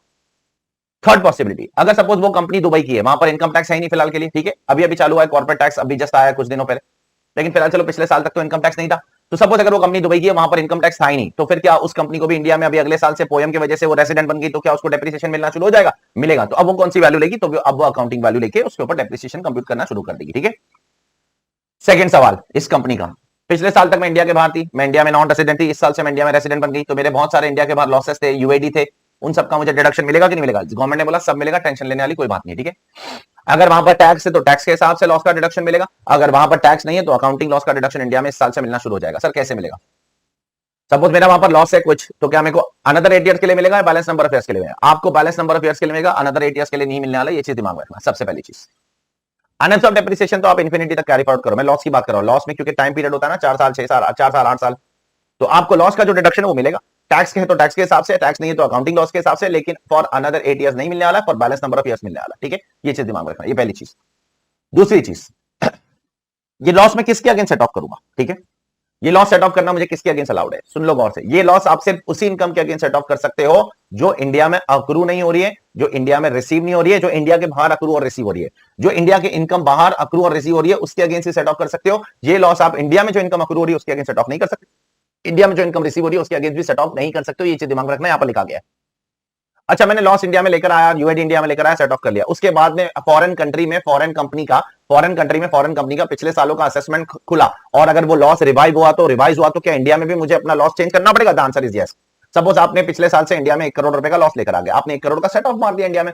अब पिछले सालों का असेसमेंट फॉरेन कंट्री में खुला और वहां पर गवर्नमेंट बोलती है 1 करोड़ नहीं 80 लाख का लॉस है, तो आपको इंडिया में भी लॉस को रिवाइज करना पड़ेगा, आपको अपना चेंज करना पड़ेगा डेटा, क्योंकि आपने ज्यादा लॉस ले लिया अननेसेसरली, ठीक है। ये चीज दिमाग में रखना, ठीक है ना। अब लॉस कैसे डिटरमाइन होगा, ठीक है, क्योंकि गवर्नमेंट बोलती है लॉस आप कैरी फॉरवर्ड कर सकते हो for balance number of years. सुन लो भी गौर से, उसके लिए कंपनी को पीएनएल बनाना पड़ेगा, ठीक है। कैसे? अगर सपोज अपना अकाउंटिंग ईयर दैट इज अपना फाइनेंशियल ईयर और फॉरेन कंपनी का फाइनेंशियल ईयर सेम है तो कोई दिक्कत नहीं आएगी, लेकिन अलग है तो अपने को क्या करना पड़ेगा? गौर से सुनना, अपना फाइनेंशियल ईयर अप्रैल से शुरू होता है, मार्च में खत्म होता है, और सपोज उसका फाइनेंशियल ईयर जैन में शुरू होता है, दिसंबर में खत्म होता है, तो अपने को क्या करना पड़ेगा? सपोज ये कंपनी पोएम, ये कंपनी का पोएम इंडिया में एस्टैब्लिश हो गया, ये कंपनी इंडिया की रेसिडेंट बन गई इन द ईयर 21-22 में ये कंपनी इंडिया की रेसिडेंट बन गई, ठीक है, पहली बार। तो अब आपको क्या करना पड़ेगा? अब आपको पीछे जाना पड़ेगा, पिछला साल कौन सा था उस कंपनी का बाहर, उस कंपनी का पिछला साल कंपनी के बाहर, इस साल के पहले उसकी कंपनी का पिछला साल कौन सा था? ये 21-22 है। 21-22 अप्रैल से शुरू हुआ, मार्च में खत्म हुआ, ये साल में वो इंडिया में रेसिडेंट बन गई। बहुत इंपॉर्टेंट पॉइंट है, यहीं पे गड़बड़ होती है। तो अब आपको क्या करना पड़ेगा? आपको पिछला साल देखना पड़ेगा, उसका पिछला साल कौन सा था? जैन 20 टू दिसंबर 20, बराबर। अब जैन 20 टू दिसंबर 20, और यहां पर पोएम कब हुआ? अप्रैल से लेकर मार्च। अब बीच में कितने बच गए? 3 महीने का पीरियड बच गया। अब ये जो बीच का पीरियड है, अगर वो 6 महीने से कम है तो वो पिछले साल में क्लब कर दो, उसको 1 साल मानो। मतलब जैन 20 से लेकर मार्च 21 तक एक 15 महीने का एक सिंगल ईयर माना जाएगा। लेकिन अगर ये बीच का पीरियड 6 महीने से ज्यादा है, 6 महीने से ज्यादा है, तो ये बीच के पीरियड को एक सेपरेट फाइनेंशियल ईयर मानोगे और उसके पीछे के ईयर को एक सेपरेट फाइनेंशियल मानोगे। ये चीज दिमाग रखना, यहां पर लिखा गया। और प्रॉफिट कैसे एलोकेट करोगे? On A proportionate basis, monthly basis पर प्रोपोर्शनेट, जो भी प्रॉफिट होगा डिवाइड बाय 12 हर मंथ को अपोर्शन करो, ठीक है। ये यहां पर भाषण दिया गया, इसमें मैंने आपको क्लास में बहुत डिटेल में बात किया रेगुलर बैच के अंदर। फास्ट ट्रैक बैच में मैंने इस पे ज्यादा बोला नहीं क्योंकि इतना ज्यादा इंपॉर्टेंट नहीं है, इसलिए आप रिवीजन वीडियो से उसको देख के खत्म कर सकते हो, ठीक है। नेक्स्ट, अब ये जो फॉरेन कंपनी है, इसको अगर मैं पेमेंट करता हूं, ये जो फॉरेन कंपनी जो इंडिया में पोएम की वजह से रेसिडेंट बनी है, इसको मैं अगर पेमेंट करता हूं तो मैं टीडीएस किसके हिसाब से काटूंगा? 194C के हिसाब से काटूंगा या 195 के हिसाब से? क्योंकि ये फॉरेन कंपनी जो है, ये फॉरेन कंपनी के साथ साथ रेजिडेंट भी है, और 194C बोलता है अगर रेजिडेंट को पे करोगे तो 194C के हिसाब से काटो, और 195 बोलता है अगर फॉरेन कंपनी को पे करोगे तो 195 के हिसाब से काटो। अब साला ये तो दोनों भी है ना, रेजिडेंट भी है फॉरेन कंपनी, तो मैं टीडीएस किसके हिसाब से काटूं? तो यहां पर गवर्नमेंट ने वो भी क्लैरिफाई कर दिया है कि ये अगर फॉरेन कंपनी के साथ साथ रेजिडेंट भी बन जाती है तो इसका टीडीएस आप फॉरेन कंपनी समझ के काटो। इसका मतलब आप 195 के सारे प्रोविजन यहां पर अप्लाई करोगे, चेक करना। अब ये फॉरेन कंपनी अपने देश की रेजिडेंट बन गई है, रेजिडेंट बन गई है, तो इस पे गवर्नमेंट अभी वर्ल्ड इनकम पे टैक्स लगाएगी। अगर वर्ल्ड इनकम पे टैक्स लगाएगी तो क्या गवर्नमेंट इससे, गौर से सुन लेना मेरी बात, तो क्या गवर्नमेंट इससे इसको अब क्या यूनिलैटरल और बायलैटरल रिलीफ भी देगी सेक्शन 90 और 91 में? The answer is yes, check कर लो।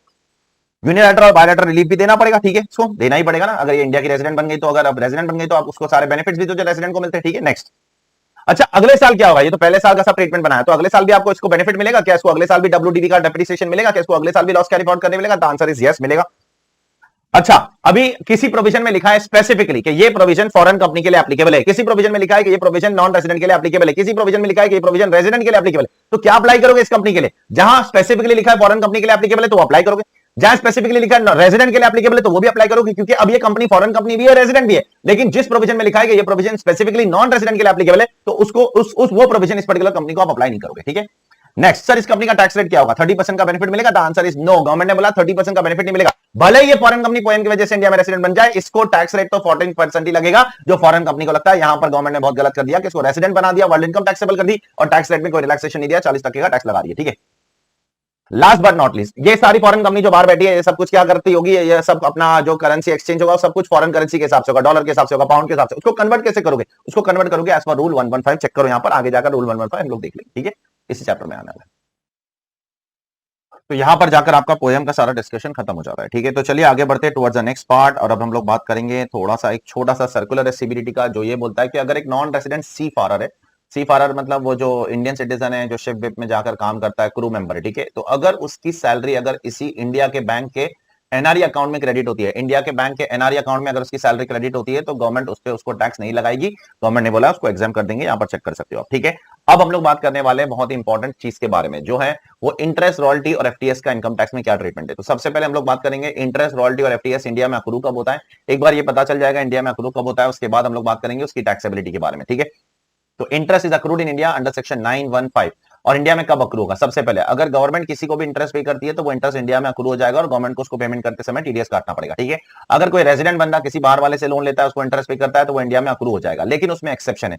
अगर उस रेजिडेंट बंदे ने लोन लिया और इंडिया के बाहर उस पैसे को बिजनेस एंड प्रोफेशन के लिए यूज किया, चेक करो, या किसी और पर्पस के लिए यूज किया, सपोज रिलायंस इंडस्ट्री ने बाहर के बंदे से लोन लिया और वो लोन को यूज किया इंडिया के बाहर बिजनेस एंड प्रोफेशन के लिए या किसी और पर्पस के लिए, और फिर सामने वाले को इंटरेस्ट पे कर रहा है तो वो इंटरेस्ट इंडिया में अक्रू नहीं होगा, यहां पर चेक कर लेना, ठीक है। अब सेकंड, जो लास्ट पॉइंट है, अगर एक एनआर दूसरे एनआर को लोन देता है, ठीक है, और एक एनआर दूसरे एनआर को लोन देता है और जिसको लोन दिया वो एनआर इंडिया में उसको बिजनेस एंड प्रोफेशन के लिए यूज करता है, तो जो दूसरे एनआर ने पहले एनआर को पैसा पे किया इंटरेस्ट के तौर पे, वो इंटरेस्ट भी इंडिया में अक्रू होगा, वो दूसरे एनआर को पहले एनआर का टीडीएस काटना पड़ेगा, ठीक है। लेकिन एक एनआर ने दूसरे एनआर को लोन दिया और दूसरे एनआर ने इंडिया में बिजनेस के लिए नहीं बल्कि किसी भलते काम के लिए से अदर सोर्स के लिए किसी कंपनी के डिवेंचर्स में पैसा इन्वेस्ट किया, वहां से इंटरेस्ट कमा रहा है, तो वो इंटरेस्ट जो दूसरा एनआर पहले एनआर को दे रहा है वहां पर टैक्सेबल नहीं होगा। ये दिमाग में रखना, एक बहुत इंपॉर्टेंट पॉइंट है जो यहां पर दिया गया है, ठीक है। उसी तरीके से रॉयल्टी और एफटीएस के बारे में कहां दिया गया? रॉयल्टी और एफटीएस के बारे में दिया गया 916 और 917। 916 is for royalty and 917 is for FTS. Royalty और एफटीएस के बारे में क्या बोलती है गवर्नमेंट? कब रॉयल्टी इंडिया में अक्रू होगा, कब एफटीएस इंडिया में अक्रू होगा। रॉयल्टी कब अक्रू होगा सुन लो, अगर गवर्नमेंट पे करती है किसी को रॉयल्टी तो वो इंडिया में अक्रू होगा, जस्ट लाइक इंटरेस्ट। अगर कोई रेजिडेंट पे करता है किसी नॉन रेजिडेंट को या किसी को भी, तो वो रॉयल्टी इंडिया में अक्रू हो जाएगा। अगर कोई रेजिडेंट किसी को पे करता है रॉयल्टी के लिए, वो सर्विसेज देने के लिए, और वो सर्विसेज इंडिया में यूटिलाइज नहीं करता, इंडिया के बाहर यूटिलाइज करता है, तो फिर वो इंडिया में अक्रू नहीं होगा। सपोज रिलायंस इंडस्ट्री ने किसी से सर्विसेज लिया, रॉयल्टी पे किया, सर्विसेज लेने के बाद वो सर्विसेज इंडिया में यूटिलाइज नहीं किया, इंडिया के बाहर किसी बिजनेस प्रोफेशन या किसी और पर्पस के लिए यूज किया, अदर पर्पस के लिए, तो वो रॉयल्टी इंडिया में अक्रू नहीं होगा। यहां तक सब कुछ सेम है, जस्ट लाइक इंटरेस्ट। बट अब ट्विस्ट आएगा, अब इंटरेस्ट और रॉयल्टी और एफटीएस में फर्क आ जाएगा। अब इंटरेस्ट अलग रास्ते, रॉयल्टी एफटीएस अलग रास्ते पे चला जाएगा। क्या है सर?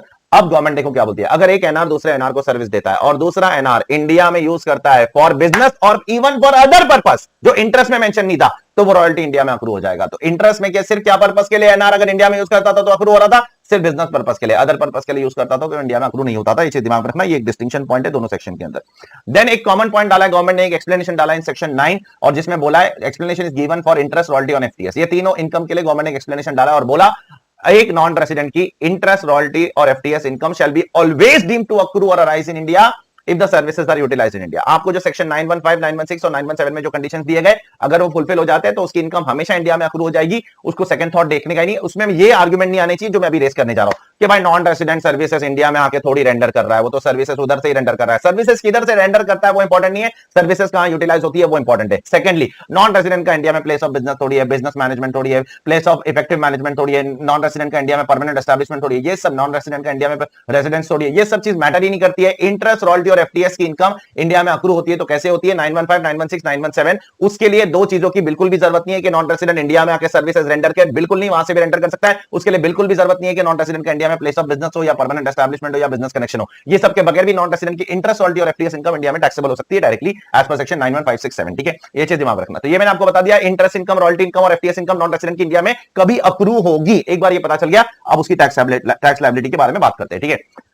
तो यहां पर इंटरेस्ट के लिए मल्टीपल सेक्शन है और यहां पर इंटरेस्ट के साथ साथ हम लोग डिविडेंड की भी बात कर लेंगे। पहले इंटरेस्ट और डिविडेंड की बात करेंगे। मेनली इंटरेस्ट की बात करना, डिविडेंड में कुछ खास बात नहीं करना। मैं साफ साफ बोल देता हूं, अगर कोई नॉन रेसिडेंट इंडिया से कुछ डिविडेंड कमाता है तो उस पर उसको 20% टैक्स लगेगा। दैट्स इट, खत्म हो गई बात, ज्यादा दिमाग मत लगाओ। नॉन रेसिडेंट इंडिया से कुछ इनकम कमाता है, उसके ऊपर डिविडेंड इनकम कमाता है, नॉन रेसिडेंट या फॉरेन कंपनी इंडिया से कुछ डिविडेंड इनकम कमाता है, उस पर उसको 20% टैक्स लगेगा। उस पर ज्यादा सोच के मतलब नहीं है, ठीक है, बस खत्म हो गया। मेनली अपने को इंटरेस्ट पे बात करना है। इंटरेस्ट बहुत अलग अलग किस्म के 115 में कवर्ड है। एक बार इंटरेस्ट का डिस्कशन खत्म हो जाएगा, हम लोग चले जाएंगे रॉयल्टी और एफटीएस की तरफ, ठीक है। तो इस तरीके से हम लोग पहले इंटरेस्ट खत्म कर रहे हैं, फिर रॉयल्टी एंड एफटीएस, और बीच में डिविडेंड तो वैसे भी खत्म हो ही जाएगा क्योंकि उसमें एक ही पॉइंट है ना। इंटरेस्ट अलग अलग है, बहुत ज्यादा अतरंगी है, ठीक है।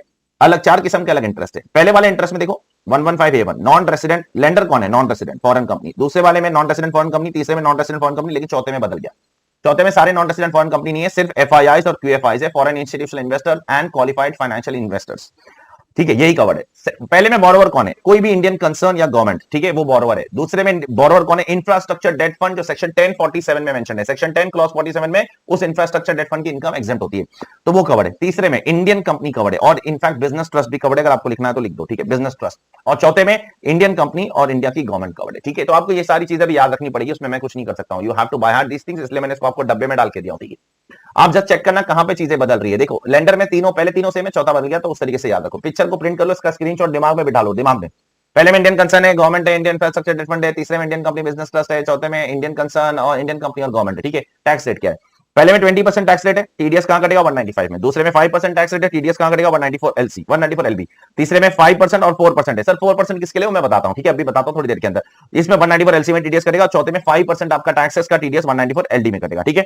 नाउ टाइम लिमिट, पहले दो में कोई टाइम लिमिट नहीं है, लेकिन तीसरे और चौथे में टाइम लिमिट है। तीसरे में क्या टाइम लिमिट है कि आपका जो पैसा आपने बोरो किया है ना, वो 30 जून 2012 से लेकर 1 जुलाई 2023 के बीच में बोरो होना चाहिए। उसके पहले या उसके बाद बोरो होगा तो नहीं चलेगा। 30 जून 2012 के बाद और 1 जुलाई 2023 के पहले, इस पीरियड में आपका पैसा बोरो होना चाहिए। सिमिलरली यहां पर आपका पैसा बोरो की बात किया और यहां पर आपका इंटरेस्ट पेबल की बात किया, दोनों में फर्क है। सो थर्ड सेक्शन में पैसा बोरो उस पीरियड में होना चाहिए और फोर्थ सेक्शन में इंटरेस्ट पेमेंट उस पीरियड में होना चाहिए, 31 में 2013 के बाद और 1 जुलाई 2023 के पहले। इस पीरियड के बीच में आपका इंटरेस्ट क्या होना चाहिए, पेबल होना चाहिए। और तीसरे सेक्शन में उस पीरियड में आपका इंटरेस्ट नहीं बल्कि आपका लोन बोरो होना चाहिए, ठीक है। अब रेट्स ऑफ इंटरेस्ट, यहां पर रेट ऑफ इंटरेस्ट कौन डिसाइड करेगा, लेंडर और बोरोवर डिसाइड करेंगे। यहां पर rate of interest lender borrower आपस में डिसाइड करेंगे। रेट ऑफ इंटरेस्ट कितना रखना है, 10% रखना है, 12% रखना है, 6% रखना है, 8% रखना है। रेट ऑफ इंटरेस्ट तो लेंडर और बोरोवर डिसाइड करते हैं ना, लेकिन तीसरे और चौथे सेक्शन में rate of interest lender borrower decide नहीं करेंगे, बल्कि गवर्नमेंट नोटिफाई करेगी। और गवर्नमेंट ने एक बार जो रेट नोटिफाई कर दिया, उससे ज्यादा अगर आपने रेट ऑफ इंटरेस्ट दिया तो आपको इस सेक्शन का बेनिफिट नहीं मिलेगा, ठीक है। नाउ पहले सेक्शन में आप पैसा कैसे रेस करोगे, लोन रेस करोगे फॉरेन करेंसी में। दूसरे सेक्शन में आप लोन रेस करोगे किसी भी करेंसी में।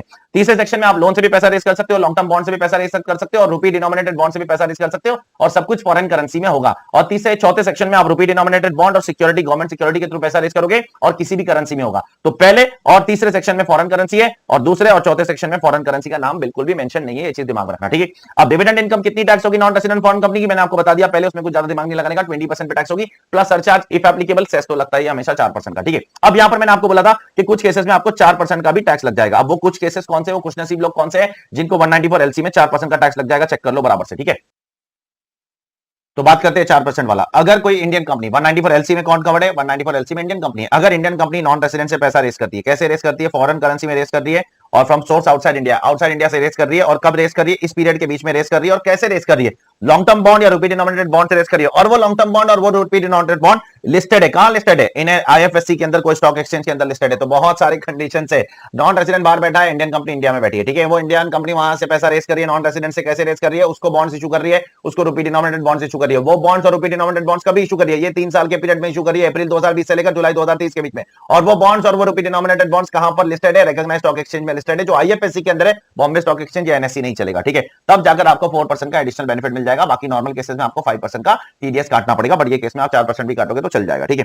नेक्स्ट, अगर कोई 194 एलडी में भी एक एडिशनल पॉइंट डाला गवर्नमेंट ने, जिसमें 194 एलडी में अब तक क्या कवर था, अब तक जो कवर था वो था सिर्फ और सिर्फ यहां पर रुपी डिनोमिनेटेड बॉन्ड और गवर्नमेंट सिक्योरिटी। अब यहां पर म्युनिसिपल डेट सिक्योरिटी को भी डाल दिया। अगर म्युनिसिपल डेट सिक्योरिटी के थ्रू पैसा रेस करोगे 2020 से लेकर 2023 जुलाई तक, एफआईआई और क्यूएफआई, तो उनको भी यहां पर कवर किया जाएगा, 5% के हिसाब से टीडीएस कटेगा। नाउ यहां पे जो इंटरेस्ट इनकम है उसके अगेंस्ट आपको क्या कोई डिडक्शन मिलेंगे, कोई भी पीजीबीपी और कोई भी आईएफओएस का डिडक्शन आपको नहीं मिलने वाला है, कोई भी नहीं मिलेगा। क्या आपको कोई अनएब्सॉर्ब डेप्रिसिएशन का डिडक्शन नहीं मिलेगा? नहीं मिलेगा। अगर मैं बोलता हूं पीजीबीपी और आईएफओएस का डिडक्शन नहीं मिलेगा, तो उसमें अनएब्सॉर्ब डेप्रिसिएशन भी सेक्शन 32 में आ जाता है, वो नहीं मिलेगा। क्या मुझे अगर कोई और बिजनेस है जिसमें मुझे लॉस है, तो क्या वो बिजनेस लॉस में इस पर्टिकुलर इंटरेस्ट इनकम के अगेंस्ट सेट ऑफ कर सकता हूं? वो कर सकते हो, ठीक है। क्या मैं चैप्टर 6 का डिडक्शन ले सकता हूं इस इंटरेस्ट इनकम के अगेंस्ट? चैप्टर 6 का डिडक्शन भी अलाउड नहीं है।